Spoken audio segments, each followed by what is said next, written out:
തഥാ സർവത്ര ഗോവിന്ദനാമസങ്കീർത്തനം ഗോവിന്ദ ഗോവിന്ദ. ഓം നമോ ഭഗവതേ വാസുദേവായ. ഓം നമോ ഭഗവതേ വാസുദേവായ. ഓം നമോ ഭഗവതേ വാസുദേവായ. ഹരേ കൃഷ്ണ. സർവശ്രീ രാധാകൃഷ്ണ അർപ്പണമസ്തു. എല്ലാവർക്കും ഈ സത്സംഗത്തിലേക്ക് സുസ്വാഗതം. ഹരേ കൃഷ്ണ മാധവി രാധാ മാതാജി. ഹരേ കൃഷ്ണ സബിത മാതാജി. ഹരേ കൃഷ്ണ ലൈല മാതാജി. ഹരേ കൃഷ്ണ കൃഷ്ണകുമാരി മാതാജി. ഹരേ കൃഷ്ണ പത്മ മാതാജി. ഹരേ കൃഷ്ണ സുജന മാതാജി. എല്ലാവർക്കും ഒരിക്കൽ കൂടെ സ്വാഗതം. നമ്മള് എല്ലാവരും കഴിഞ്ഞ ദിവസം വിഷു ആഘോഷിച്ചു അല്ലെ, ബുധനാഴ്ച. അപ്പം എല്ലാവർക്കും ഒരിക്കൽ കൂടി വിഷു ആശംസകള്. അപ്പം എല്ലാവരും നന്നായിട്ട് വിഷു ഒക്കെ ആഘോഷിച്ചു എന്ന് വിചാരിക്കുന്നു. അപ്പം വിഷു കണി അല്ലെങ്കിൽ വിഷ്ണു കണി അല്ലെങ്കിൽ വിഷ്ണു പൂജ വിഷു ആയി മാറിയതിന്റെ കഥ ഞാൻ ഗ്രൂപ്പിൽ ഷെയർ ചെയ്തിരുന്നു, വായിച്ചു കാണും എന്നൊക്കെ വിചാരിക്കുന്നു. പിന്നെ അത് ഡീറ്റെയിൽ ആയിട്ട് നമുക്ക് വേണമെങ്കിൽ കുറച്ചുകൂടെ കഴിഞ്ഞ് ഇനി ആരൊക്കെയോ ജോയിൻ ചെയ്യുമെന്ന് വിചാരിക്കുന്നു. അവരോട് വന്നു കഴിഞ്ഞിട്ട് നമുക്ക് പറയാം, എല്ലാവരും അത് മിസ്സാകുമല്ലോ. അതുകൊണ്ട് പിന്നെ കഴിഞ്ഞ ആഴ്ചയിൽ നമ്മള് പ്രശ്നോത്തരി ആയിരുന്നു. ഭഗവത്ഗീത അതീന്ദ്രിയ ജ്ഞാനം നാലാമത്തെ അധ്യായത്തിന്റെ പ്രശ്നോത്തരി. എല്ലാവരും തന്നെ എന്താണ് 95% ഒക്കെ തന്നെ സ്കോർ ചെയ്തു. വളരെ എളുപ്പമായിരുന്നു എന്ന് എല്ലാവരും തന്നെ പറഞ്ഞു. ഞാനത് ഷെയർ ചെയ്തിരുന്നു.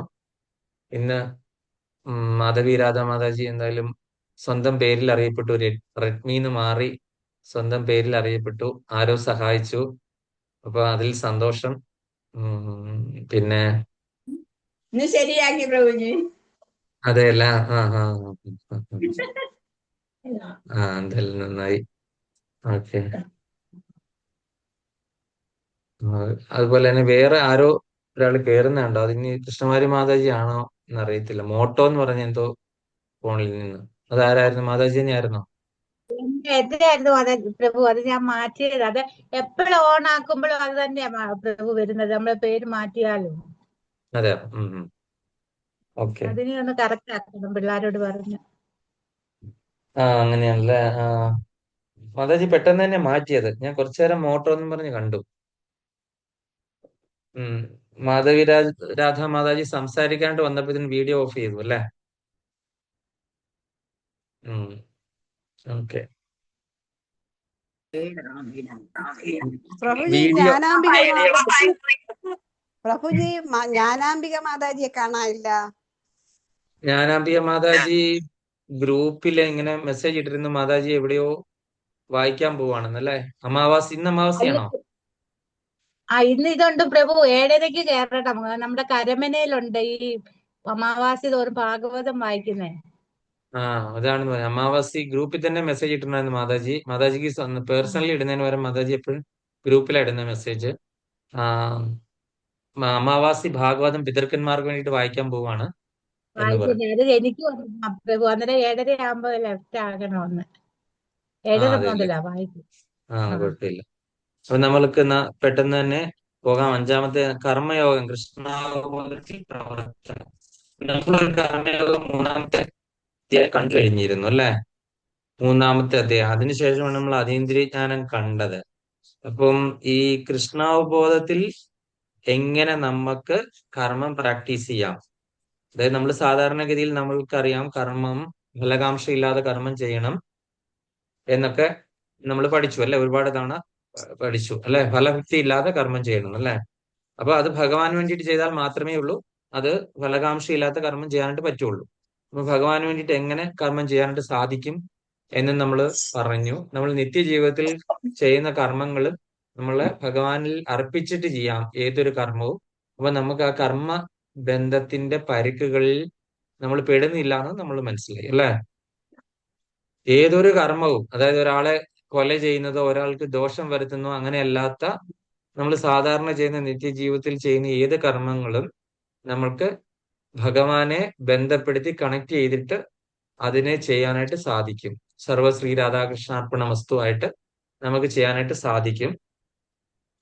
അപ്പോൾ അങ്ങനെ ഇവിടെ ഈ കർമ്മയോഗം വീണ്ടും റിപ്പീറ്റ് വരുവാണ്. 3-ാമത്തെ അധ്യായത്തിലെ കർമ്മയോഗം. ഇവിടെ ഒരു ശകലം വ്യത്യാസമുണ്ട്. എങ്ങനെയാണ് കൃഷ്ണാവബോധത്തിൽ കർമ്മം ചെയ്യുന്നത്. അപ്പൊ അതിനെപ്പറ്റി അർജുനന്റെ ചോദ്യത്തോടു കൂടിയാണ് ഈ അധ്യായം തുടങ്ങുന്നത്. ഇതിന്റെ ഇൻട്രഡക്ഷൻ ഒക്കെ ഒരുപാട് എടുക്കാറുണ്ട്. ഇപ്പൊ പലർക്കൊക്കെ പോകേണ്ടതുകൊണ്ട് ഞാൻ ഡയറക്റ്റ്ലി ഞാൻ കിടക്കുവാണ്. പിന്നെ നമ്മൾ ഇതുമായിട്ട് ബന്ധപ്പെട്ട ഒരുപാട് കാര്യങ്ങൾ നമ്മൾ മറ്റുള്ള ക്ലാസ്സുകളിലൊക്കെ സംസാരിച്ചത് കൊണ്ടും നമുക്ക് അധികം ഇത് എക്സ്പ്ലെയിൻ ചെയ്യാതെ തന്നെ നമുക്ക് അതിലേക്ക് ഡയറക്റ്റ്ലി കിടക്കാം. കാര്യം ഇപ്പൊ എല്ലാവർക്കും തന്നെ മനസ്സിലായിട്ടുണ്ട് ഈ കർമ്മത്തിന്റെ കാര്യങ്ങളൊക്കെ എന്താണ്, നമ്മൾ ചെയ്യേണ്ട യഥാർത്ഥത്തിൽ നമ്മൾ ചെയ്യേണ്ട കർമ്മം എന്താണ് എന്നൊക്കെ എല്ലാവർക്കും മനസ്സിലായിട്ടുണ്ട്. പക്ഷെ ആരും ചെയ്യുന്നില്ല എന്ന് മാത്രമേ ഉള്ളൂ, ഞാൻ അടക്കം. പക്ഷെ കാര്യങ്ങളൊക്കെ അറിയാം, പക്ഷെ പ്രാവർത്തികമാക്കാനായിട്ട് ബുദ്ധിമുട്ടാന്ന് മാത്രമേ ഉള്ളൂ, അല്ലെ? അർജുന ഉവാച. അപ്പൊ നമ്മൾ കണ്ടത് അധ്യായം 5 ശ്ലോകം 1. അർജുന ഉവാച സന്യാസം കർമ്മണാം കൃഷ്ണ പുനർയോഗം ച ശംസസി യശ്രേയ എത്ര യോരേകം തന്മേ ബ്രൂഹി സുനിശ്ചിതം. അർജുന ഉവാച സംന്യാസം കർമ്മണാം കൃഷ്ണ പുനർയോഗം ച ശംസസി യശ്രേയ എത്രയോരേകം തന്മേ ബ്രൂഹി സുനിശ്ചിതം. അർജുന ഉവാച സന്യാസം കർമ്മണാം കൃഷ്ണ പുനർയോഗം ച ശംസസി യശ്രേയ എത്രയോരേകം തന്മേ ബ്രൂഹി സുനിശ്ചിതം. ഹരേ കൃഷ്ണ. സവിതാ മാതാജി. ഹരേ കൃഷ്ണ. അർജുന ഉവാച സന്യാസം കർമ്മണാം കൃഷ്ണ പുനർയോഗം ച ശംസസി യശ്രേയ എത്രയോരേകം തന്മേ ബ്രൂഹി സുനിശ്ചിതം. ഹരേ കൃഷ്ണ. ഹരേ കൃഷ്ണ. മാധവി രാധാ മാതാജി.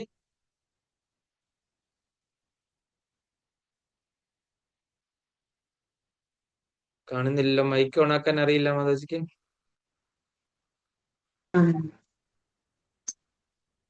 എത്രയോ രേഖം എന്നാണ് ഏതയോ രേഖം എങ്ങനെയാണ് എസ്ത്രേയ ഏതയോരേകം. എത്രയോ എസ്ത്രേയ എസ്ത്രേയ ഏതയോരേകം. അങ്ങനെയല്ല. സന്യാസം കർമ്മണാം കൃഷ്ണ പുനർയോഗം ച ശംസസി യശ്രേയ ഏതയോരേകം തന്മേ ബ്രൂഹി സുനിശ്ചിതം. ഹരി കൃഷ്ണ. സുജന മാതാജി. സുജന മാതാജി മൈക്ക് ഓണാക്കാൻ ഇതുവരെ പഠിച്ചില്ലേ മാതാജി? അതോ അടുത്തൊന്നും ഇല്ലേ? സന്യാസം കർമ്മണാം കൃഷ്ണ പുനർയോഗം ച സംശസി യശ്രേയ എത്രയോരേകം തന്മേ ബ്രൂഹി സുനിശ്ചിതം. ഹരേ കൃഷ്ണ. ഹരേ കൃഷ്ണ മാതാജി. എസ്ത്രേയ ഏതയോരേകം എന്നാണ്, എത്രയെന്നല്ല കേട്ടോ. യശ്രേയ ഏതയോരേകം. ഏതയോരേകം തന്മേ ബ്രൂഹി സുനിശ്ചിതം. ഹരേ കൃഷ്ണ. ഹരേ കൃഷ്ണ. അപ്പൊ നമുക്ക് ശ്രീലപ്രഭാതരുടെ പദാനുപദ തർജ്ജമ നോക്കാം. അർജുന ഉവാച. അർജുനൻ പറഞ്ഞു, കൃഷ്ണ അല്ലയോ കൃഷ്ണ, കർമ്മണാം കർമ്മങ്ങളുടെ, സന്യാസം പരിത്യാഗത്തെയും, പിന്നീട്, യോഗം ച ഭക്തിയുത സേവനത്തെയും, ശംസസി അങ്ങ് പ്രശംസിക്കുന്നു. ഏതയോ ഈ രണ്ടിൽ വെച്ച്, യാതൊന്നാണോ, ശ്രേയസ്സായിട്ടുള്ളത്, മേ എനിക്ക്, സുനിശ്ചിതമായ, തത് ഏകം ആ ഒന്നിനെ, ബ്രൂഹി പറഞ്ഞു തന്നാലും. വിവർത്തനം ഭാവാർത്ഥം divine grace A C Bhaktivedanta Swami Srila Prabhupad. ജയ് ശ്രീല പ്രഭുപാദ്. അർജുനൻ പറഞ്ഞു, കൃഷ്ണ, കർമ്മം ഉപേക്ഷിക്കണമെന്ന് ഒരിക്കൽ അങ്ങ് എന്നോട് ആവശ്യപ്പെട്ടു. പിന്നെ ഭക്തി പുരസ്സരം കർമ്മം അനുഷ്ഠിക്കാൻ പറയുന്നു. ഈ രണ്ടിലും വെച്ച് ശ്രേയസ്കരമായത് ഏതാണെന്ന് ദയവായി എനിക്ക് പറഞ്ഞു തരാമോ? അപ്പൊ അർജുനന്റെ ഒരു ചോദ്യമാണ് നമ്മളിവിടെ കാണുന്നത്, അല്ലെ? കൃഷ്ണൻ പലപ്പോഴും പറയുന്നത് കേൾക്കുമ്പോൾ നമ്മൾക്കുണ്ടാകുന്ന സംശയങ്ങള് ഇവിടെ അർജുനനെ കൊണ്ട് ഭഗവാൻ തന്നെ നമ്മളോട് നമുക്ക് മനസ്സിലാകാൻ വേണ്ടിയിട്ട് ചോദിച്ചിരിക്കുന്നതാണ്, അല്ലെ? പല കാര്യങ്ങളിലും ദ്വയാർത്ഥങ്ങള് നമ്മൾ കാണപ്പെടുന്നു. പല കാര്യങ്ങളും നമുക്ക് മനസ്സിലാകുന്നില്ല. നമുക്കൊക്കെ തന്നെ ചിലപ്പോൾ നിങ്ങൾക്കൊക്കെ തന്നെ ഉള്ളിൽ ഒരുപാട് സംശയങ്ങൾ ഉണ്ടാവും. എങ്ങനെ ചോദിക്കുക എന്ന് വെച്ചിട്ട് ആയിരിക്കാം പലതും ചോദിക്കാതിരിക്കുന്നത്, അല്ലെ? അപ്പൊ അതുപോലെ തന്നെ എനിക്കും ഒരുപാട് ചോദ്യങ്ങളുണ്ട്. ഇതെങ്ങനെ ഞാൻ ആരോട് ചോദിക്കും എന്ന് വിചാരിച്ച് ഇരിക്കുന്ന കാര്യങ്ങളുണ്ട്. ഞാനിപ്പം ഒരു പ്രഭുജി ഉണ്ട്, എന്റെ പേരെന്താണ്, മനോഹർ ഗൗരദാസ് പ്രഭുവിന്റെ ഒരു ഗ്രൂപ്പില് ഉള്ള കാരണം അദ്ദേഹത്തിനോട് സംശയങ്ങളൊക്കെ ചോദിച്ചിട്ട് ഞാൻ ഇടയ്ക്ക് ഷെയർ ചെയ്യാറുണ്ടായിരുന്നു. എന്റെ സമയം കിട്ടാതെ കാരണം അങ്ങ് നിർത്തി ഞങ്ങൾക്ക്. അപ്പൊ നമുക്ക് മനസ്സിൽ ഒരുപാട് ചോദ്യങ്ങൾ ഇങ്ങനെ വന്നുകൊണ്ടിരിക്കുകയാണ്. അതിലെ ചോദിക്കാൻ പറ്റുന്ന കാര്യങ്ങളൊക്കെ വളരെ ചുരുക്കമേ ഉള്ളൂ. അത് ചിലപ്പോൾ ക്ലാസ്സിലുള്ള സമയവും ഇതനുസരിച്ചിട്ട് നമ്മൾ ചിലപ്പോൾ ചോദിക്കാം, ചിലപ്പോൾ ചോദിക്കാതിരിക്കാതെ അങ്ങ് അതേപടി വീഴണം. പക്ഷെ അർജുനൻ എന്ത് ചെയ്തു ഇവിടെ? ഈ സന്യാസ കർമ്മയോഗം എന്നാണ് ഈ അധ്യായത്തിന്റെ പേര്, 5-ാമത്തെ അധ്യായം. ഈ അധ്യായത്തിൽ ചോദിച്ചിരിക്കുവാണ്, സന്യാസം കർമ്മണാം കൃഷ്ണ പുനർയോഗം ച ശംസസി. കർമ്മം ഉപേക്ഷിക്കണമെന്ന് ഒരിക്കൽ അങ്ങ് എന്നോട് ആവശ്യപ്പെട്ടിരുന്നു. അതായത് കർമ്മം ഉപേക്ഷിക്കണമെന്ന് ആവശ്യപ്പെട്ടു, അതായത് നീ ചെയ്യുന്ന പ്രവൃത്തികള് നീ ഉപേക്ഷിക്കണമെന്ന് ആവശ്യപ്പെട്ടു. അതുപോലെ തന്നെ പിന്നീട് പറഞ്ഞു, ഭക്തി പുരസരം കർമ്മം അനുഷ്ഠിക്കാൻ പറഞ്ഞു. അപ്പം ആദ്യം പറഞ്ഞു കർമ്മം ഉപേക്ഷിക്കാനായിട്ട്. അത് എങ്ങനത്തെ കർമ്മമാണ്? ഫലകാംക്ഷയുള്ള കർമ്മമാണ് അല്ലെ. ഇത് ചെയ്തു കഴിഞ്ഞാൽ കിട്ടുന്ന ഫലത്തെപ്പറ്റി ആലോചിച്ച് ചിന്തിച്ച് വരുത്തി കൂട്ടുന്ന കർമ്മം ഉപേക്ഷിക്കാനാണ് ഭഗവാൻ പറഞ്ഞത്. അതുപോലെ തന്നെ പിന്നീട് ഭഗവാൻ പറഞ്ഞു, ഭക്തി പുരസരം കർമ്മം അനുഷ്ഠിക്കൂ. ഭക്തി പുരസരം എന്ന് പറഞ്ഞാൽ എന്താണ്? ഭഗവാനെ കണക്ട് ചെയ്തിട്ട് ഭഗവാനെ ചേർത്ത് വെച്ചിട്ട് കർമ്മം ചെയ്യൂ, ഒപ്പം ഭഗവാനെ കൂട്ടി നിർത്തിയിട്ട് കർമ്മം ചെയ്യൂ. അപ്പൊ ഈ രണ്ടിലും വെച്ച് ശ്രേയസ്കരമായത് ഏതാണെന്ന് ദയവായി എനിക്ക് പറഞ്ഞു തരാമോ എന്ന് നല്ലൊരു ചോദ്യമാണ് ചോദിക്കുന്നത് അർജുനൻ അല്ലേ. അപ്പം നമ്മൾ എല്ലാവരും ഇതിന്റെ ഉത്തരം എന്താണെന്ന് ഭഗവാൻ പറയുന്നത് കേൾക്കാനായിട്ട് നമ്മൾ നോക്കിയിരിക്കുകയാണ് അല്ലേ. അപ്പോൾ അത് നമുക്ക് ഭഗവാന്റെ അടുക്കിൽ നിന്ന് 2-ാമത്തെ ശ്ലോകം, അത് കഴിഞ്ഞ് ബാക്കിയുള്ള ശ്ലോകങ്ങളിൽ നിന്നുമായിട്ട് അതിന്റെ ഉത്തരം നമുക്ക് കിട്ടും. നമുക്ക് ഇതിന്റെ ഭാവാർത്ഥം ഒന്ന് നോക്കിയിട്ട് ഇതിനെ പറ്റി കുറച്ച് ഡീറ്റെയിൽ ആയിട്ട് നോക്കാം. ഭാവാർത്ഥം ഗീതാ മാതാജി.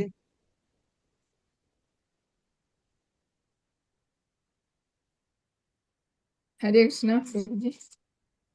ഹരേ കൃഷ്ണ. ഭാവാർത്ഥം ശ്രീല പ്രഭുവാൻ കി ജയ്. ഭക്തിപൂർവമായ സേവന കർമ്മമാണ് ശുഷ്കമായ മാനസിക ഊഹാപോഹങ്ങളെക്കാൾ ശ്രേഷ്ഠമെന്ന് ഭഗവാൻ 5-ാം അധ്യായത്തിൽ വ്യക്തമാക്കുന്നു. ഭക്തിയുത സേവനം മാനസിക ഊഹാപോഹത്തേക്കാൾ എളുപ്പമാണ്. സ്വാഭാവികമായി തന്നെ അതീന്ദ്രിയമാകയാൽ കാർമ്മിക പ്രതികരണങ്ങളിൽ നിന്ന് അത് ഒരാളെ മോചിപ്പിക്കുന്നു. ആത്മാവിനെയും അതിന് ഭൗതിക ശരീരത്തിൽ സംഭവിക്കുന്ന ബന്ധനാവസ്ഥയെയും കുറിച്ചുള്ള പ്രാഥമിക ജ്ഞാനം 2-ാം അധ്യായത്തിൽ വിവരിച്ചിട്ടുണ്ട്. ബുദ്ധിയോഗം അല്ലെങ്കിൽ ഭക്തിപൂർവമായ സേവനം കൊണ്ട് ആ ഭൗതിക ബന്ധത്തിൽ നിന്ന് മോചനം നേടേണ്ടത് എങ്ങനെയെന്നും അതിൽ വിവരിക്കുന്നു. ജ്ഞാനവേദിയിലേക്ക് ഉയർന്ന ഒരാൾക്ക് കർത്തവ്യങ്ങളായി ഒന്നുമില്ലെന്നാണ് 3-ാം അധ്യായത്തിൽ പ്രസ്താവിക്കുന്നത്. സമസ്ത യജ്ഞകർമ്മങ്ങളും ജ്ഞാനത്തിലാണ് എത്തിക്കുന്നതെന്ന് ഭഗവാൻ പറയുന്നു. എന്നാൽ 4-ാം അധ്യായത്തിന്റെ അവസാനത്തിൽ അർജുനനോട് ഉപദേശിക്കുന്നത് ജ്ഞാനത്തിന്റെ പരിപൂർണ അവസ്ഥയിൽ ഉണർവോടെ പൊരുതുവാനാണ്. അങ്ങനെ ഭക്തിയുതമായ കർമ്മത്തെയും ജ്ഞാനയുക്തമായ നൈഷ്കർമ്മത്തെയും ഒരേ സമയം സുപ്രധാനമെന്ന് കൃഷ്ണൻ പറഞ്ഞത് അർജുനന് ആശയക്കുഴപ്പം ഉണ്ടാക്കി. ഇന്ദ്രിയ പ്രവർത്തനങ്ങൾ എന്ന നിലയിൽ ചെയ്യപ്പെടുന്ന എല്ലാ പ്രവൃത്തികളും മതിയാക്കുക എന്നതാണ് ജ്ഞാനത്തോടെയുള്ള പരിത്യാഗം എന്നാണ് അർജുനൻ മനസ്സിലാക്കിയത്. എന്നാൽ ഭക്തിയുത സേവനത്തിൽ പ്രവർത്തികൾ ചെയ്യണമെങ്കിൽ കർമ്മങ്ങൾ എങ്ങനെ മതിയാക്കും? മറ്റു വിധത്തിൽ പറഞ്ഞാൽ സന്യാസം അല്ലെങ്കിൽ ജ്ഞാനയുക്തമായ പരിത്യാഗം സർവകർമ്മങ്ങളെയും ഉപേക്ഷിച്ചുകൊണ്ടാവണമെന്ന് അർജുനൻ വിശ്വസിച്ചു. കർമ്മത്തെയും സന്യാസത്തെയും ഒരിക്കലും ഇണക്കിക്കൊണ്ടു പോവാനാവില്ല എന്ന് അദ്ദേഹത്തിന് തോന്നിയത് തന്നെ കാരണം. പരിപൂർണ ജ്ഞാനത്തോടെ ചെയ്യുന്ന കർമ്മം പ്രതികരണങ്ങൾ ഉണ്ടാക്കില്ലെന്നും നൈഷ്കർമ്മ്യത്തിന് തുല്യമാണെന്നും അദ്ദേഹം ഗ്രഹിച്ചിരിക്കാനിടയില്ല.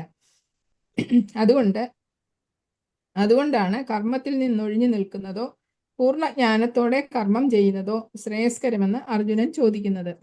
ഹരേ കൃഷ്ണ. ഹരേ കൃഷ്ണ പ്രഭുജി. ഹരേ കൃഷ്ണ.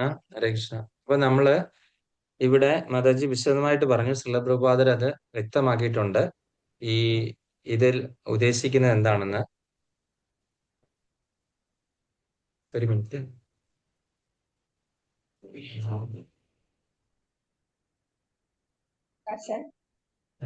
ആകാശേ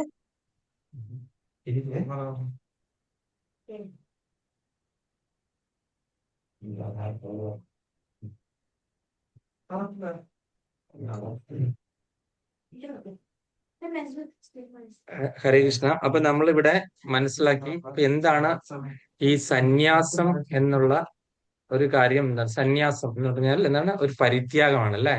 ഈ പരിത്യാഗം എന്ന് പറഞ്ഞു കഴിഞ്ഞാൽ എന്താണ്? ഈ വിഷയങ്ങളിൽ നിന്നും ഉള്ള ഒരു സെപ്പറേഷൻ. നമ്മൾ വിഷയങ്ങളിലാണല്ലോ കൂടുതൽ ആസക്തിയാകുന്നത്, അല്ലെങ്കിൽ മോഹങ്ങൾ, ആഗ്രഹങ്ങൾ, ഇതൊക്കെ ഉപേക്ഷിക്കുമ്പോഴാണ് അതിനെ സന്യാസം എന്ന് പറയുന്നത്. വിഷയങ്ങൾ, നമ്മളുടെ മനസ്സെപ്പോഴും വിഷയങ്ങളിൽ ഇങ്ങനെ വ്യാപരിച്ചു കൊണ്ടിരിക്കുകയാണ്. ആഗ്രഹങ്ങള്, മോഹങ്ങള്, ഇച്ഛ, അതുപോലെ തന്നെ ഇച്ഛാഭംഗം, ഇങ്ങനെയുള്ള കാര്യങ്ങളിൽ വ്യാപരിച്ചുകൊണ്ടിരിക്കുമ്പോൾ അതിൽ നിന്നുള്ള ഒരു പരിത്യാഗം, ഇതിനെ സന്യാസ കർമ്മയോഗം എന്ന് ഈ അധ്യായത്തിന് പറയുന്നുണ്ട്. അപ്പോൾ അതിനെ കർമ്മം ചെയ്യാതിരുന്നു കഴിഞ്ഞു കഴിഞ്ഞാൽ ഈ പറയുന്ന ഈ ഒരു സന്യാസത്തിലേക്ക് എത്തുമോ? കർമ്മം ചെയ്യാതിരുന്നു കഴിഞ്ഞാൽ. നമുക്കറിയാം കലിയുഗത്തിൽ ഈ സന്യാസം എന്ന് പറഞ്ഞ ഒരു സംഭവം നമ്മള് ഈ സന്യാസം നമുക്ക് ചെയ്തിട്ടില്ല അല്ലെ. ആരും പറഞ്ഞിട്ടില്ല കലിയുഗത്തിൽ സന്യാസം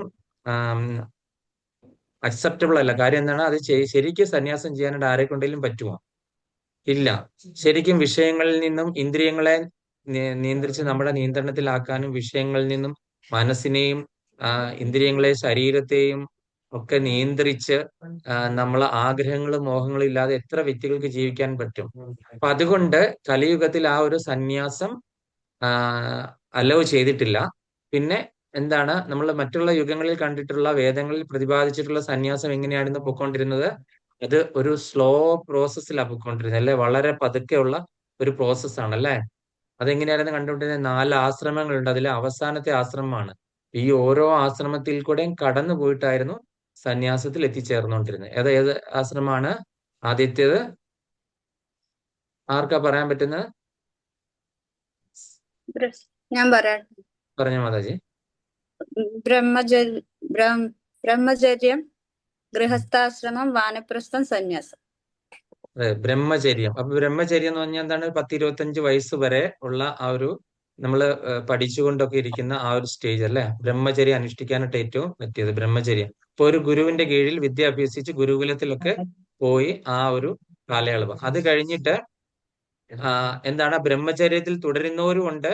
അതിനുശേഷം ഒരു ഗൃഹസ്ഥ ജീവിതം, അല്ലെങ്കിൽ പിതാവിന് തോന്നുവാണ് തന്റെ പുത്രനെ ഒരു എന്താണ് ഒരു ഗൃഹസ്ഥനാകണമെന്ന് തോന്നുന്ന സമയത്ത് പുത്രനെ എന്താകും? ഗൃഹസ്ഥാശ്രമത്തിലേക്ക് ഒരു പത്നിയെ കണ്ടെത്തി കൊടുക്കും.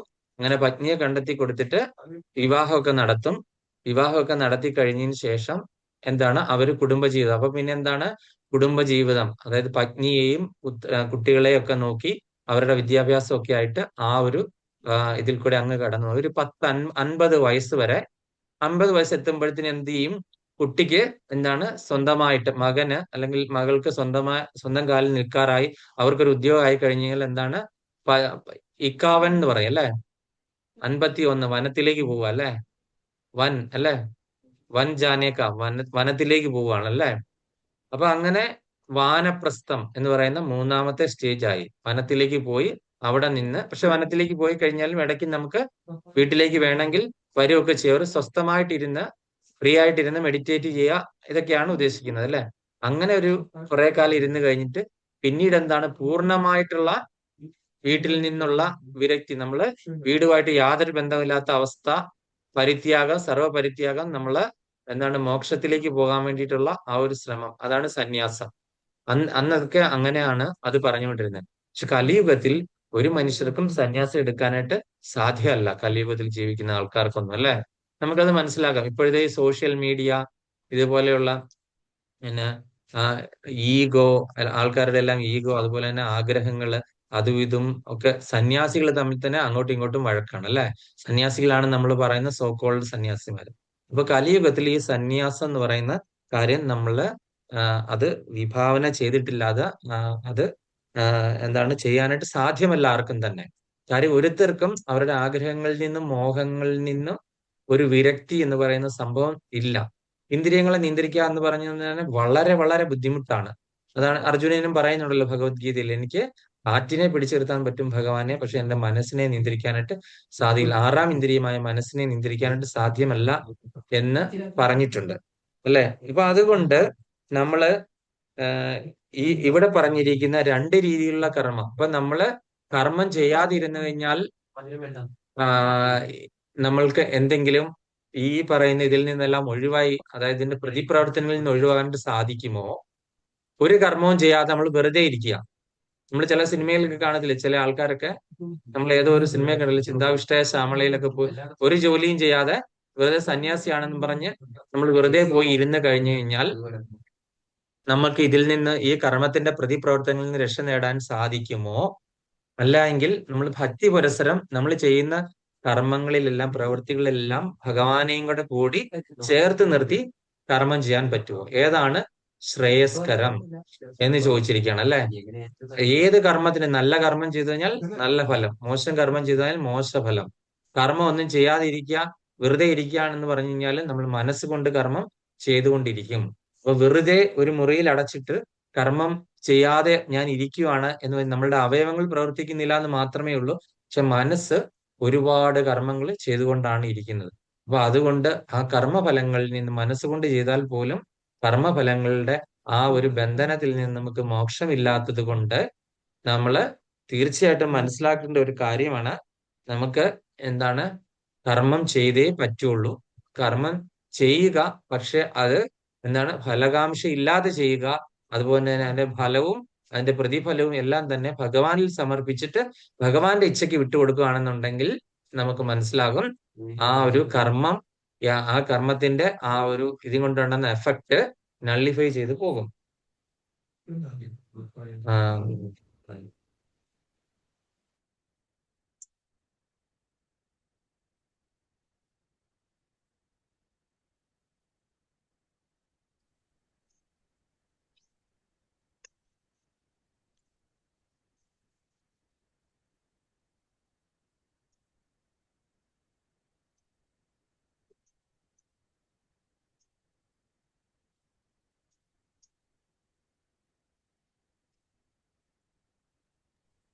അപ്പൊ അങ്ങനെ നമ്മൾക്ക് രണ്ടാമത്തെ ഇതിലേക്ക് പോകാം, ശ്ലോകത്തിലേക്ക്. ശ്രീ ഭഗവാനുവാചാം സന്യാസഃ കർമ്മയോഗശ്ച നിശ്രേയസ്സ കരാവുഭൗ തയോസ്തു കർമ്മ സന്യാസാത് കർമ്മയോഗാ വിശിഷ്യതേ. ശ്രീ ഭഗവാനുവാചാം സന്യാസഃ കർമ്മയോഗശ്ച നിശ്രേയസ്സ കരാവുഭൗ തയോസ്തു കർമ്മ സന്യാസാത് കർമ്മയോഗോ വിശിഷ്യതേ. ശ്രീ ഭഗവാനുവാച സന്യാസഃ കർമ്മയോഗശ്ച നിശ്രേയസ്സ കരാവുഭൗ തയോസ്തു കർമ്മ സന്യാസാത് കർമ്മയോഗോ വിശിഷ്യതേ. Hare Krishna. Ratidevi Mataji, Mataji welcome back. Welcome back അല്ല, മാതാജി എത്തിയല്ലോ അല്ലേ? ഹരേ കൃഷ്ണ. അവസാനം. ഹരേ കൃഷ്ണ. ഹരേ കൃഷ്ണ. ശ്രീ ഭഗവാനുവാച സന്യാസ കർമ്മയോഗസ്യ നിശേശ്രയസ്സ കരാവുഭൗ തയോസ്തു കർമ്മ സന്യാസാത് കർമ്മയോഗോ വിശിഷ്യതേ. ഹരേ കൃഷ്ണ. ഹരേ കൃഷ്ണ. സൗഭാഗ്യവതി കലാമാതാജി, മൈക്ക് ഓണ മാതാജി, മൈക്ക് മൈക്ക് മൈക്ക് വീണ്ടും പോയി. ആ ആ ആ ഓക്കെ ഓക്കെ ഓക്കെ. ഹരേ കൃഷ്ണ. ശ്രീ ഭഗവാനുവാച സന്യാസ കർമ്മയോഗശ്ച നിർശ്രേയസ്കരോ ഉഭൗ തയോസ്തു കർമ്മ സന്യാസാത് കർമ്മയോഗോ വിശിഷ്യതേ. ഹരേ കൃഷ്ണ. അടുത്തത് പത്മ മാതാജി.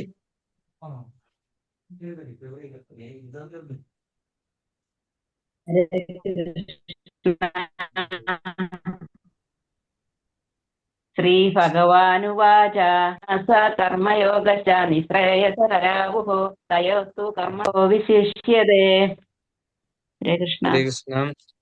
അപ്പോൾ നമുക്ക് പദാനുപദ തർജ്ജമ നോക്കാം. ജയ് ശ്രീല പ്രഭുപാദ്. ശ്രീ ഭഗവാൻ ഉവാച, ശ്രീ ഭഗവാൻ പറഞ്ഞു, സന്യാസഃ സന്യാസവും കർമ്മയോഗഃ ച കർമ്മ ഭക്തിയുക്ത കർമ്മവും ഉഭൗ രണ്ടും നിശ്രേയസകരവും മുക്തിമാർഗത്തിലേക്ക് നയിക്കുന്നു. കിം തു എന്നാൽ തയോ അവയിൽ വെച്ച് കർമ്മസന്യാസാത് കർമ്മസന്യാസത്തെക്കാൾ കർമ്മയോഗ ഭക്തിയുതമായ കർമ്മം വിശിഷ്യതയെ വിശിഷ്ടമാക്കുന്നു. വിവർത്തനം ഭാവാർത്ഥം divine grace AC. Bhaktivedanta Swami Srila Prabhupada Jaya Srila Prabhupada. Shri ഭഗവാൻ പറഞ്ഞു, കർമ്മപരിത്യാഗവും ഭക്തിയുതമായ കർമ്മവും മുക്തിക്ക് നല്ലത് തന്നെ. എങ്കിലും ഭക്തിയുതമായ സേവന കർമ്മമാണ് കർമ്മത്യാഗത്തെക്കാൾ ഉത്തമം. അപ്പൊ ഭഗവാൻ ഇത് പറയുവാണ്. അതായത് രണ്ട് കാര്യങ്ങളും ഞാൻ പറഞ്ഞത് തന്നെയാണ്. അതുകൊണ്ട് എനിക്ക് അതിനെ തിരസ്കരിക്കാനായിട്ട് സാധിക്കില്ല അല്ലെ. കർമ്മ പരിത്യാഗം എന്ന് പറഞ്ഞാൽ കർമ്മം ഉപേക്ഷിക്കുക. എങ്ങനത്തെ കർമ്മം ഉപേക്ഷിക്കുകയാണ്? അതായത് ഫലകാംക്ഷയുള്ള കർമ്മം ചെയ്യുന്നത് ഉപേക്ഷിക്കുക എന്ന് പറഞ്ഞിരുന്നു. അപ്പോൾ ഫലകാംക്ഷയില്ലാതെ കർമ്മം ഉപേക്ഷിക്കുന്നതോടൊപ്പം തന്നെ ഭക്തിയുതമായ കർമ്മം ചെയ്യുകയും ചെയ്യുക. അപ്പൊ ഇത് രണ്ടും മുക്തിയിലേക്കുള്ള മാർഗമാണ്. പക്ഷെ എനിക്ക് പ്രധാനപ്പെട്ടതായിട്ട് തോന്നുന്നത് ഭക്തിയുതമായ കർമ്മമാണ്. അതായത് കൃഷ്ണാവബോധത്തിൽ, ഈ ചാപ്റ്ററിന്റെ പേര് തന്നെ അതാണ്, കൃഷ്ണാവബോധത്തിലുള്ള കർമ്മം. അപ്പൊ അതാണ് എനിക്ക് പ്രിയം എന്ന് ഭഗവാൻ പറഞ്ഞു. ഈ രണ്ട് പ്രവൃത്തിയും, കർമ്മപരിത്യാഗവും ഭക്തിയുതമായ കർമ്മവും മുക്തിക്ക് മോക്ഷത്തിലേക്ക് നയിക്കുമെങ്കിലും എനിക്ക് കൂടുതൽ ഇഷ്ടപ്പെട്ടത് എന്താണ്? ഭക്തി പുരസ്സരമായിട്ടുള്ള കർമ്മമാണ് എന്നാണ് പറഞ്ഞിരിക്കുന്നത് ഇവിടെ. അപ്പം ഇതിന്റെ ഭാവാർത്ഥം നമുക്കൊന്ന് വായിച്ചു നോക്കാം. ഭാവാർത്ഥം ഇത് കുറച്ച് വലിയ ഭാവാർത്ഥമാണ്. നമുക്ക് നോക്കാം. ആരാണ്? കൃഷ്ണകുമാരി മാതാജി. ഹരേ കൃഷ്ണ പ്രഭു. ഹരേ കൃഷ്ണ. ഭാവാർത്ഥം: കാമ്യകർമ്മങ്ങളാണ് അല്ലെ ഭൗതിക സുഖാന്വേഷണം ഭൗതിക ബന്ധനത്തിന് കാരണമാക്കുന്നത്. ശാരീരിക സുഖങ്ങളുടെ നിലവാരം ഉയർത്താൻ ലക്ഷ്യമാക്കിക്കൊണ്ടുള്ള പ്രവർത്തനങ്ങളിൽ മുഴുകിയിരിക്കുന്ന കാലത്തോളം ഒരാൾക്ക് വിവിധതര ശരീരങ്ങളിൽ ജന്മമെടുക്കേണ്ടി വരും. അങ്ങനെ നിരന്തര ഭൗതിക ബന്ധനത്തിൽ കുടുങ്ങി പോവുകയും ചെയ്യും. ഭാഗവതം 5:43 ഇത് സ്ഥിരീകരിക്കുന്നു. നൂനം പ്രമത്ത കുരുതേ വികർമ്മേന്ദ്രിയ പ്രീതയ പ്രണോതി ന സാധു മന്യേയ ആത്മനോ അയമസന്നഭി ക്ലേശത അസദേഹ പാരാഭവ താവതബോധജാതോ യാവന്ന ജിജ്ഞാസത ആത്മതത്വം യാവത് ക്രിയാസ്ത വദിതം മനോവൈ കർമാത്മകം യേന ശരീരബന്ധഃ ഏവം മനഃകർമ്മവശം പ്രയുക്തേ അവിദ്യയാത്മനൂപദീയമാനേ പ്രതീർണ യാവന്മനി വാസുദേവേ ന മുച്ഛതേ ദേഹയോഗേന താവത്. ജനങ്ങൾ ഇന്ദ്രിയ സുഖങ്ങളുടെ പിന്നാലെ പരക്കം പായുകയാണ്. ഈ ക്ലേശപൂർണമായ ശരീരം മുൻകാലങ്ങളിലെ കാമ്യകർമ്മങ്ങളുടെ ഫലമായി ഉണ്ടായതാണെന്ന് അവർ അറിയുന്നില്ല. താൽക്കാലികമാണെങ്കിൽ ഈ ദേഹം പലവിധ ക്ലേശങ്ങളെ ഉണ്ടാക്കുന്നു. അതിനാൽ ഇന്ദ്രിയ തൃപ്തിക്കായുള്ള പ്രവർത്തനം നല്ലതിനല്ല.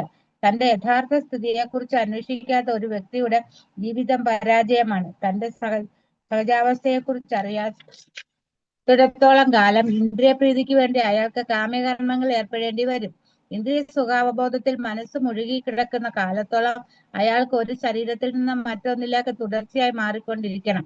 മനസ്സ് അജ്ഞാനത്തിന്റെ സ്വാധീനതയിൽപ്പെട്ട് കാമ്യകർമ്മങ്ങളിൽ മുഴുകിയിരുന്നാലും വാസുദേവന്റെ ഭക്തിയുത സേവനത്തിൽ ഒരാൾ പ്രേമം വളർത്തിയെടുക്കണം. എന്നാൽ മാത്രമേ അയാൾക്ക് പ്രാപഞ്ചിക ബന്ധനങ്ങളിൽ നിന്ന് മുക്തനാവാൻ അവസരം ലഭിക്കും. അതുകൊണ്ട് മോക്ഷപ്രാപ്തിക്ക് ജ്ഞാനം താൻ ശരീരമല്ല ആത്മാവാണെന്ന അറിവ് മാത്രം പോരാ എന്ന് വരുന്നു. ജീവാത്മാവ് എന്ന നിലയിലായിരിക്കണം മനുഷ്യന്റെ പ്രവർത്തനം. അല്ലെങ്കിൽ ഭൗതിക ബന്ധനത്തിൽ നിന്ന് മോചനമില്ല. എന്നാൽ കൃഷ്ണാവബോധത്തിലൂടെയുള്ള കർമ്മം കാമകർമ്മങ്ങളിൽ പെടുകയില്ല. തികഞ്ഞ ജ്ഞാനത്തോടെ ചെയ്യപ്പെടുന്ന പ്രവർത്തികൾ ശരിയായ ജ്ഞാനത്തിന്റെ വികാസം ബലപ്പെടുത്തുകയേ ഉള്ളൂ.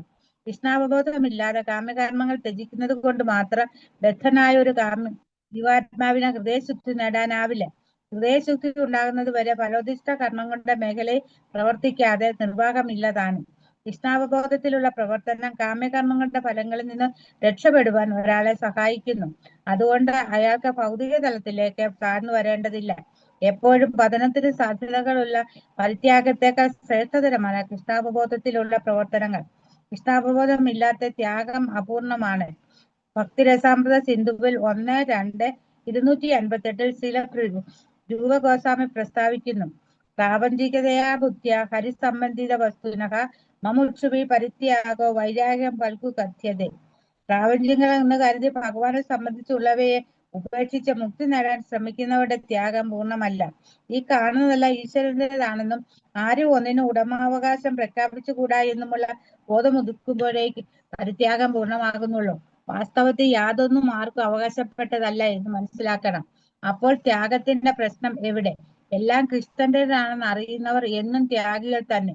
എല്ലാം കൃഷ്ണന്റേതാകയാൽ എല്ലാം അദ്ദേഹത്തിന്റെ സേവനത്തിന് ഉപയോഗിക്കേണ്ടതുമാണ്. കൃഷ്ണാവബോധത്തിലെ ഈ കർമ്മ പരിപക്വത മായാവാദിയായ ഒരു സന്യാസിയുടെ കൃത്രിമ കർമ്മ ത്യാഗത്തെക്കാൾ എത്രയോ മഹത്തരമാകുന്നു. ഹരേ കൃഷ്ണ.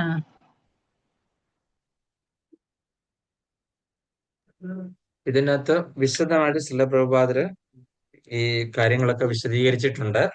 അപ്പം അവിടെ പറഞ്ഞിരിക്കുന്നതാണ്, ഞാൻ ഈ ശരീരമല്ല ആത്മാവെന്ന അറിവ് മാത്രം പോരാ എന്ന് നമ്മള് മനസ്സിലാക്കണം എന്ന് ശ്രീല പ്രഭുപാദര് പറഞ്ഞിട്ടുണ്ട്.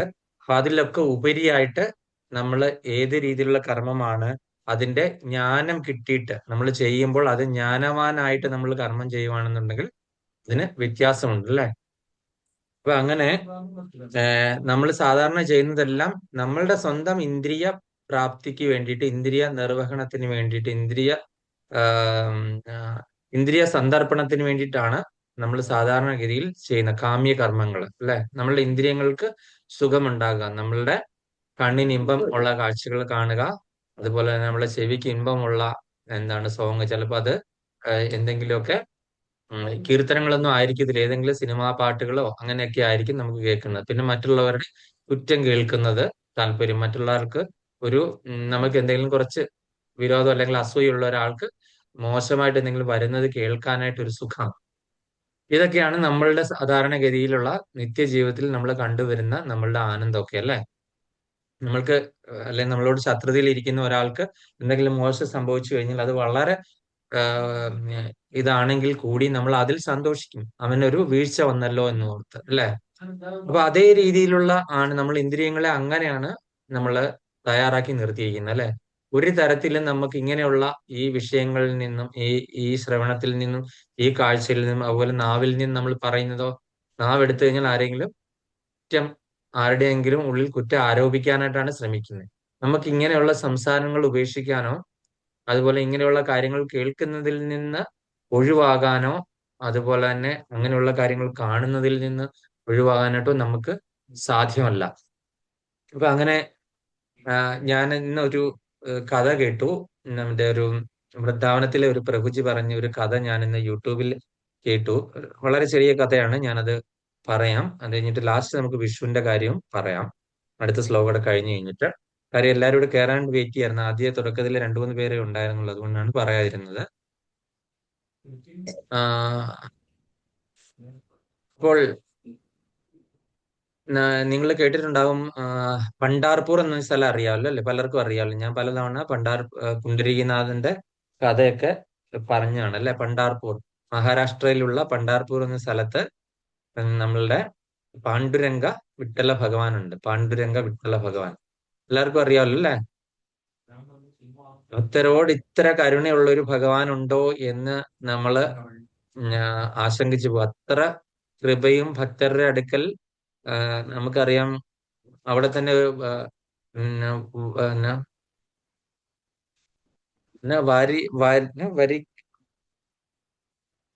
അവരുടെ ഒരു പേരുണ്ട്, പ്രത്യേക ഒരു സമുദായത്തിൽപ്പെട്ട ആൾക്കാരുണ്ട്. സമുദായമല്ല, വാരിയസ് എന്ന് വരിക്കാസ് എന്നും അങ്ങനെ കണ്ട് പറയുന്ന ഒരു വിഭാഗമുണ്ട്. ആ വിഭാഗം എല്ലാ ഏകാദശിയിലും അവര് ആ ഒരു സമൂഹത്തിലുള്ള എല്ലാവരും കൂടെ വന്നിട്ട് ഒരു പ്രത്യേക ഒരു കമ്മ്യൂണിറ്റിയാണ്. അവരെല്ലാരും കൂടെ വന്നിട്ട് നഗര സങ്കീർത്തനം നടത്തി ഈ ക്ഷേത്രത്തിന് ചുറ്റും വലം വെച്ചിട്ട് പോകും, ആ ഒരു ക്ഷേത്രത്തിന് ചുറ്റും. അപ്പം അവരെല്ലാരും തന്നെ ഈ വൈഷ്ണവ ഡ്രസ്സ് ധരിച്ചിരിക്കുന്ന, അവരെല്ലാം തിലകം ധരിച്ചിരിക്കുന്നവർ, അവരെല്ലാം ഈ തുളസിമാല ധരിക്കുന്നതാണ്. ഒരു ആളും നോൺ വെജ് ഒന്നും കഴിക്കത്തില്ല. അത്രയ്ക്ക് ഭക്തിയാണ്. ആ ഒരു കീർത്തനം കേൾക്കാൻ ഭഗവാൻ ആ നഗര സങ്കീർത്തനത്തിൽ അതിലൊരു വ്യക്തിയായിട്ട് ഭഗവാൻ കൂടുമെന്നുള്ളതാണ് സങ്കല്പം. അവരുടെ കൂടെ തന്നെ ഭഗവാൻ കാണും. അതുപോലെ തന്നെ ആ ഭഗവാൻ ഇരിക്കുന്നത് എങ്ങനെയാണ്? ഇങ്ങനെ രണ്ട് എളിയിലും കൈ വെച്ചിട്ടാണ് ഇരിക്കുന്നത് അല്ലെ. ഒരു ഭക്തനെ ഇങ്ങനെ പ്രതീക്ഷിച്ച് നോക്കിയിരിക്കുകയാണ്. അപ്പൊ കൂടെ രുക്മിണി ദേവിയും ഉണ്ട്. അവര് ദ്വാരകയിൽ നിന്ന് രുക്മിണി ദേവി ഭഗവാൻ രാധാറാണിയെ ഇങ്ങനെ മനസ്സിൽ കണ്ട് സ്വപ്നം കണ്ട് രാധാറാണി മുൻപിൽ വന്ന് പ്രത്യക്ഷപ്പെട്ടു. അപ്പൊ ഇങ്ങനെ ആ ഭഗവാനും രാധാറാണിയായിട്ട് സംസാരിച്ചുകൊണ്ടിരിക്കുന്ന സമയത്ത് രുക്മിണി ദേവി കയറി വന്നപ്പോ അങ്ങനെ രുക്മിണി ദേവി അവിടുന്ന് പിണങ്ങി അവിടുന്ന് ഇറങ്ങുമായിരുന്നു. അങ്ങനെ ഈ രുക്മിണി ദേവി വന്ന് നിന്നത് ഈ പറയുന്ന പണ്ടാർപൂരാണ്. അങ്ങനെ രുക്മിണി ദേവിയെ വിളിച്ചോണ്ട് പോകാൻ ഭഗവാൻ രുക്മിണി ദേവിയുടെ കോപമൊക്കെ മാറ്റി വിളിച്ചോണ്ട് പോരാണ്ട് ഭഗവാൻ കൂടെ പോന്നപ്പോഴാണ് അവിടെ ഒരു പിതൃഭക്തനായിട്ടുള്ള പുണ്ടലീക് എന്ന് പറയുന്ന ആള്, പുണ്ടരീകൻ. അപ്പൊ പുണ്ടരീകൻ ഉണ്ട്. നമ്മൾ ഹിന്ദിയിൽ പറയുമ്പോൾ പുണ്ടലീക് എന്നാണ് പറയുന്നത്. നമ്മൾ പറയും മലയാളത്തിൽ പറയും പുണ്ടരീകൻ. അപ്പൊ ഈ പുണ്ടരീകൻ ഉണ്ടെന്നുള്ള മനസ്സിലായ ഒരു ബ്രാഹ്മണൻ. അപ്പം അച്ഛനെ അമ്മയും എന്താണ് ശുശ്രൂഷിക്കുക എന്നും ഉള്ളത് മാത്രമാണ്. അതിന്റെ കഥ ഒരുപാടുണ്ട്, ഞാൻ അതിലേക്ക് പോകുന്നില്ല. ഞാൻ പലതവണ പറഞ്ഞാണ്.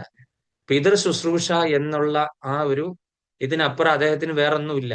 അത് ഭഗവാന്റെ ഭക്തനാണെന്ന് ചോദിച്ചു കഴിഞ്ഞാൽ ഭക്തനൊന്നും അല്ല, ബ്രാഹ്മണനാന്ന് മാത്രമേ ഉള്ളൂ. ഭഗവാന്റെ ഭക്തനാണെന്ന് ചോദിച്ചു കഴിഞ്ഞാൽ ഭക്തനും അല്ല.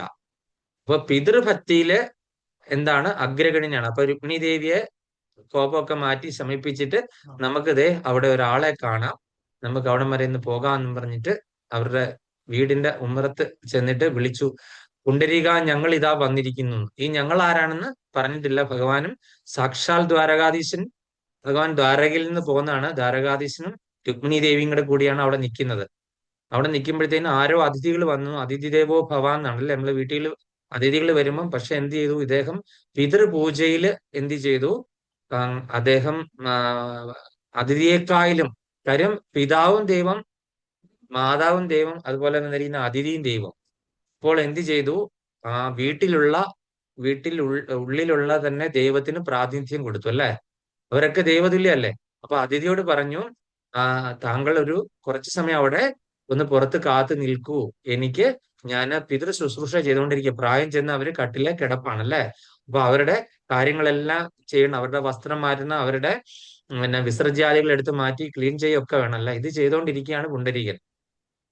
അപ്പം അവിടെ നിന്ന് വീണ്ടും വിളിച്ചു, പുണ്ടരീക ഞങ്ങൾ കാത്തു നിൽക്കുന്നു, വേഗം വരൂ എന്ന് വീണ്ടും അവിടെ നിന്ന് പുറത്തുനിന്ന് ശബ്ദം കേൾക്കുന്നു.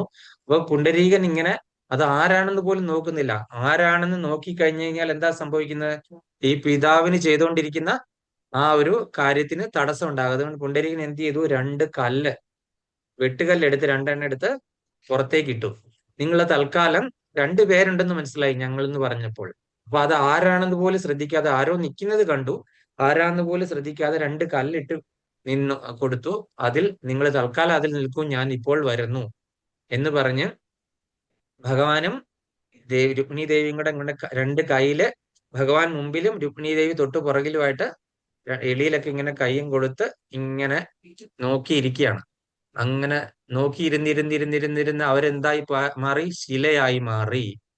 അവർ രണ്ടുപേരും ശിലയായി മാറി. പുണ്ടരീകൻ ഇവരുടെ അമ്മമാരുടെ ശുശ്രൂഷയൊക്കെ കഴിഞ്ഞ് പുറത്തിറങ്ങി വന്നു നോക്കിയപ്പോൾ സാക്ഷാൽ ദ്വാരകാധീശനും ഭഗവാനും അവിടെ എന്താണ് ഭക്തനെ നോക്കി ഇരുന്നിരുന്നിരുന്നിരുന്ന് ശിലയായി മാറി. അപ്പം ഈ ശില കാണുന്നുണ്ട്, പക്ഷെ ആരാണെന്നൊന്നും പുണ്ടരീകന് മനസ്സിലാകുന്നില്ല, ദ്വാരകാധീശനൊന്നും മനസ്സിലാകുന്നില്ല. അപ്പൊ ഈ വിവരം എല്ലാവരും അറിഞ്ഞു. അന്ന് അവിടുത്തെ രാജാവിന്റെ സ്വപ്നത്തിൽ പാണ്ഡുരംഗ ഭഗവാൻ പ്രത്യക്ഷപ്പെട്ടിട്ട് പറഞ്ഞു, ഞാൻ ഇവിടെ ആഗതനായിട്ടുണ്ട്, എനിക്കൊരു ക്ഷേത്രം പണിയുക അവിടെ എന്നൊക്കെ പറഞ്ഞ് ഇൻസ്ട്രക്ഷൻ കൊടുത്തു. അതുപോലെ തന്നെ അന്ന് ഈ പറയുന്ന പുണ്ടരീകന്റെ മനസ്സിലും സ്വപ്നത്തിൽ ഭഗവാൻ വന്ന് പറഞ്ഞു, ഞാൻ നിന്റെ വീട്ടിൽ ആഗതനായിട്ടുണ്ട് എന്ന് പറഞ്ഞു. അപ്പോഴാണ് പുണ്ടരീകന് മനസ്സിലായ സാക്ഷാൽ ഭഗവാനെ ഞാൻ ഇവിടെ കാവൽ നിർത്തിയല്ലോ ഇത്രയും നേരം എന്നൊക്കെ മനസ്സിലാകുന്നത്. അപ്പോഴാണ് ഈ പിതൃഭക്തിയിൽ നിന്ന് ഭഗവാനിലേക്കുള്ള ഭക്തി ഈ പുണ്ടരീകന് വരുന്നത്. അങ്ങനെ ആ പിതാവിന്റെ ശ്രാദ്ധത്തിന് വേണ്ടിയിട്ട് ഭഗവാൻ എന്ത് ചെയ്തു? ക്ഷേത്രം എല്ലാം പണിത് കഴിഞ്ഞ് ഈ പിതാവിന്റെ ശ്രാദ്ധത്തിന് വേണ്ടിയിട്ട് അവിടെയുള്ള ചന്ദ്രഭാഗ നദി എന്ത് ചെയ്തു? ദൂരക്കൂടെ മാറി ഒഴുകിക്കൊണ്ടിരുന്ന നദി എന്ത് ചെയ്തു? പുണ്ടരീകന്റെ വീടിന്റെ അടുത്തൂടെ ഒഴുകാൻ തുടങ്ങി. നമ്മളിപ്പോഴും ഞാൻ ഈ കഴിഞ്ഞ വർഷം ഞാൻ അവിടെ ഈ പറയുന്ന ചന്ദ്രഭാഗ നദി ഞാൻ വള്ളത്തേല് കടന്ന്, പക്ഷെ കുളിക്കാനായിട്ടുള്ള ഭാഗ്യം ഉണ്ടായില്ല. ഞാൻ കുളി കഴിഞ്ഞിട്ടാണ് നദി ഇവിടെ ഉണ്ടെന്നുള്ള വിവരം മനസ്സിലായത്. നദി കടന്നു വേണം ഈ ഈ പറയുന്ന ക്ഷേത്രത്തിലേക്ക്, പാണ്ഡുരംഗ വിട്ടല ക്ഷേത്രത്തിലേക്ക് പോകണം എന്നുള്ള മനസ്സിലാകുന്നത്. ഇപ്പൊ വിട്ടല എന്ന് പറയുന്നത് വെട്ടുകല്ലിന്റെ മുകളിൽ നിന്ന് ഭഗവാൻ ആയതുകൊണ്ടാണ് വിട്ടല എന്നുള്ള പേര് പറയുന്നത്.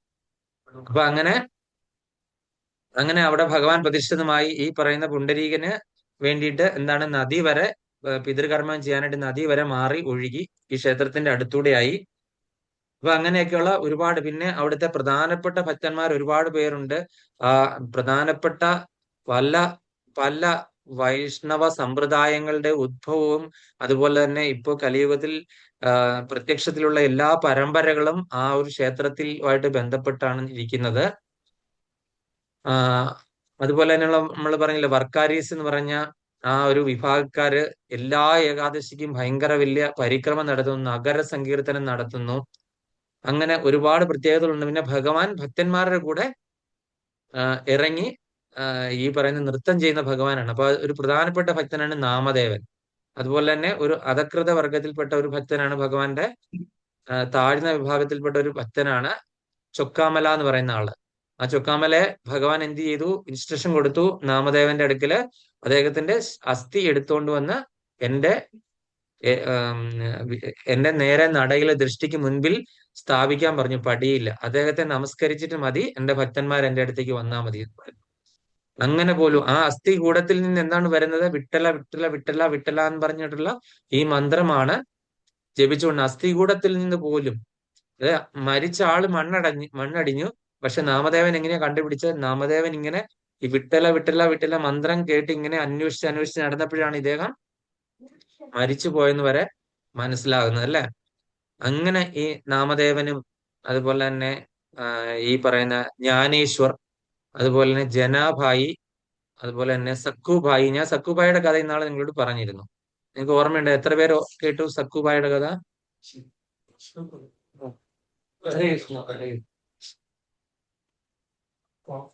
അപ്പൊ ഞാൻ ഇന്നാള് സക്കുഭായിയുടെ കാര്യം കഥ പറഞ്ഞിരുന്നു. ചൊക്കാമലയുടെ ഞാൻ പറഞ്ഞിരുന്നു. പിന്നെ ജ്ഞാനേശ്വര് എനിക്ക് അത്രയ്ക്ക് അറിയില്ല. നാമദേവന്റെ കാര്യം ഞാൻ പറഞ്ഞിരുന്നു. പിന്നെ ആരാണ് ഇനി അടുത്തത്? വേറൊരാളുള്ളത് ആരാണ്? ഇപ്പൊ അടുത്ത ജനാഭായി. ഇപ്പൊ ജനാഭായിയുടെ കാര്യമാണ് ഞാൻ ഇന്ന് പറയാൻ പോകുന്നത്. ജനാഭായി എന്ന് പറഞ്ഞു കഴിഞ്ഞാൽ നാമദേവന്റെ കീർത്തനം കേട്ട് കഴിഞ്ഞാൽ എന്താണ്, ഈ പുണ്ടരീക ഭഗവാൻ എന്ത് ചെയ്യുന്നു, അവിടെ നിന്ന് വിഗ്രഹ രൂപത്തിൽ നിന്ന് ചാടി ഇറങ്ങി വന്നിട്ട് എന്ത് ചെയ്യും, അദ്ദേഹത്തിന് അവിടെ ഇരിക്കാൻ പറ്റുന്നില്ല അല്ലെ. നാമദേവ കീർത്തന ഹരേ പ്രേമ ഭര നാച്ചേ പാണ്ഡുരംഗ. പാണ്ഡുരംഗൻ അവിടെ നിന്ന് ഇറങ്ങി വന്ന് നൃത്തം ചെയ്യുന്നു, നാച്ചേ പാണ്ഡുരംഗ. അപ്പം ഇത് കണ്ടുകൊണ്ട് ആരാണ് വരുന്നത്? അപ്പം ഇദ്ദേഹം എങ്ങനെയാന്ന് പറഞ്ഞാൽ രുക്മിണി ദേവി പറയുന്നു, അങ്ങ് പുറത്തിറങ്ങി നിന്ന് കഴിഞ്ഞാൽ ആൾക്കാർ കീർത്തനം എനിക്ക് ഇവിടെ നിന്ന് കേൾക്കുന്നതാണ് നല്ലതെന്ന് രുക്മിണി ദേവി പറയുന്നുണ്ട് ഭഗവാന്റെ അടുക്കല്. അങ്ങ് പോകരുത്, പോയി കഴിഞ്ഞാൽ ആൾക്കാർ കണ്ട് പിടിച്ചു കഴിഞ്ഞാൽ ഇത്രയും മധുരമായ കീർത്തനം അവിടെ നിന്ന് പോകും, അങ്ങയെ കാണുമ്പോൾ എല്ലാവരും അങ്ങയിലേക്ക് ശ്രദ്ധ ആകർഷിക്കും എന്ന് പറഞ്ഞിട്ടും ഭഗവാൻ അവസാനം അവിടെ നിക്കക്കള്ളിയില്ല വിഗ്രഹ രൂപത്തിൽ. ഭഗവാൻ അവിടെ നിന്ന് ഇറങ്ങി എന്ത് ചെയ്യുന്നു, ഇവരുടെ കൂടെ ഒരു ഷാളൊക്കെ ഇട്ട് മറച്ച് എന്ത് ചെയ്യുന്നു, അവിടെ പുറകിലിരുന്ന് ഡാൻസ്. അത് കഴിഞ്ഞ് നാമദേവന്റെ കീർത്തനം അങ്ങ് കൂടി വന്നു കഴിഞ്ഞപ്പോൾ തന്നെ ആൾക്കാർ ഡാൻസിൽ ഭഗവാൻ മറന്ന് അവിടെ ചെന്ന് നൃത്തം തുടങ്ങിയപ്പോൾ ഈ ഉത്തരിയും എല്ലാം അങ്ങ് ഇളകി മാറി താഴെ വീണു. അപ്പൊ തന്നെ അവിടെ ഒരു ഭക്തൻ അവിടെ വന്നു. ആരാണ്? കബീർദാസ്. കബീർദാസ് ഭഗവാന്റെ പരമഭക്തനാണ്. കബീർദാസിന് ഭഗവാനെ കണ്ടപ്പോൾ മനസ്സിലായി. അപ്പോഴത്തേനും കബീർദാസ് അവിടെ പറയാണ്, സാവധു ഹോയേ ദേവാ ഐസേ. ഇത്രയും തിടുക്കം പാടില്ല ഭഗവാനെ, ഇത്രയും ആക്രാന്തം, നമ്മുടെ മലയാള ഭാഷയിൽ പറഞ്ഞ ഇത്രയും ആക്രാന്തം കാണിക്കാതെ കുറച്ച് സാവധാനത്തിലൊക്കെ നിന്ന് ഡാൻസ് കളിക്കുമെന്ന് പറഞ്ഞിട്ട് ഉത്തരീയം എടുത്ത് ഭഗവാന് കൊടുക്കുകയാണ് ചെയ്യുന്നത് അല്ലെ. അപ്പൊ അത്രയാണ് സാവധു ഹോയേ ദേവാ ഐസേ എന്ന് പറഞ്ഞ അത്ര മനോഹരമായിട്ടുള്ള കീർത്തനവും. അതുപോലെ തന്നെ അഭംഗ് എന്ന് പറയും, ഈ മറാഠിയിലുള്ള അഭംഗ്. ഈ അഭംഗ് കേട്ട് കഴിഞ്ഞാൽ ഭഗവാൻ ഒരിക്കലും ശിലാരൂപത്തിൽ ഇരിക്കാണ്ട് സാധിക്കത്തില്ല, ഭഗവാൻ അവിടുന്ന് പുറത്തിയാടും. ഇതാണ് അവിടുത്തെ ഭഗവാന്റെ പ്രത്യേകത. അപ്പൊ അതുകൊണ്ട് അങ്ങനെയുള്ള ഈ നാമദേവൻ എന്ത് ചെയ്യുന്നുണ്ട്, ഒരുപാട് നാമദേവനും ഭഗവാനും തമ്മിൽ നേരിട്ട് സംസാരിക്കുന്നുണ്ട്. മറ്റാർക്കും കേൾക്കത്തില്ലെങ്കിലും നാമദേവൻ അങ്ങോട്ട് സംസാരിക്കും, ഭഗവാൻ അവിടെ നിന്ന് ഉത്തരം പറയും വിഗ്രഹത്തിൽ നോക്കി. നമുക്ക് അവിടെ ചെന്ന് കഴിഞ്ഞാൽ അറിയാം, വിഗ്രഹത്തിൽ നമ്മള് കാലിൽ ഇങ്ങനെ, നമുക്ക് പാദത്തിൽ ഇങ്ങനെ കെട്ടിപ്പിടിക്കാം. ഇങ്ങനെ നമ്മുടെ തൊട്ട് മുമ്പിൽ ഇങ്ങനെയാണ് നിൽക്കുന്നത്. നമ്മൾ തുളസിയൊക്കെ വെച്ചിട്ട് പാദത്തിൽ ഇങ്ങനെ കെട്ടിപ്പിടിക്കാം. പക്ഷെ അതെനിക്ക് പേടിയായെന്ന് പറഞ്ഞാൽ ഞാൻ ചെയ്തില്ല. നമ്മളെ നാട്ടിലൊക്കെ വിഗ്രഹ ആയിട്ട് നമുക്ക് പേടിയല്ലേ. പക്ഷെ അത് കഴിഞ്ഞിട്ടാണ് എനിക്ക് മനസ്സിലായത് ഇങ്ങനെ നമുക്ക് പാദത്തിൽ നമസ്കരിക്കാമായിരുന്നു, അല്ലെങ്കിൽ പാദത്തിൽ ശിരസ് വെക്കാമായിരുന്നു എന്നൊക്കെ അറിയുന്നത്. അപ്പൊ ഞാൻ ജസ്റ്റ് തുളസി മാല വെച്ചതിട്ട് ഞാൻ ഇങ്ങ് മാറി പോകുന്നു. ഒരു സെക്കൻഡേ കിട്ടുള്ളൂ, എന്നാലും നമുക്ക് പാദത്തിൽ കെട്ടിപ്പിടിക്കാനുള്ള സാഹചര്യം ഉണ്ട് അവിടെ ചെല്ലുമ്പോൾ. രുക്മിണി ദേവിയും അതുപോലെ തന്നെ പുറകെ മാറിയാണ് നിൽക്കുന്നത്. അങ്ങനെ ആ, അങ്ങനെ ഈ നാമദേവന്റെ ഒരു പ്രധാനപ്പെട്ട സേവികയാണ് ജനാഭായി.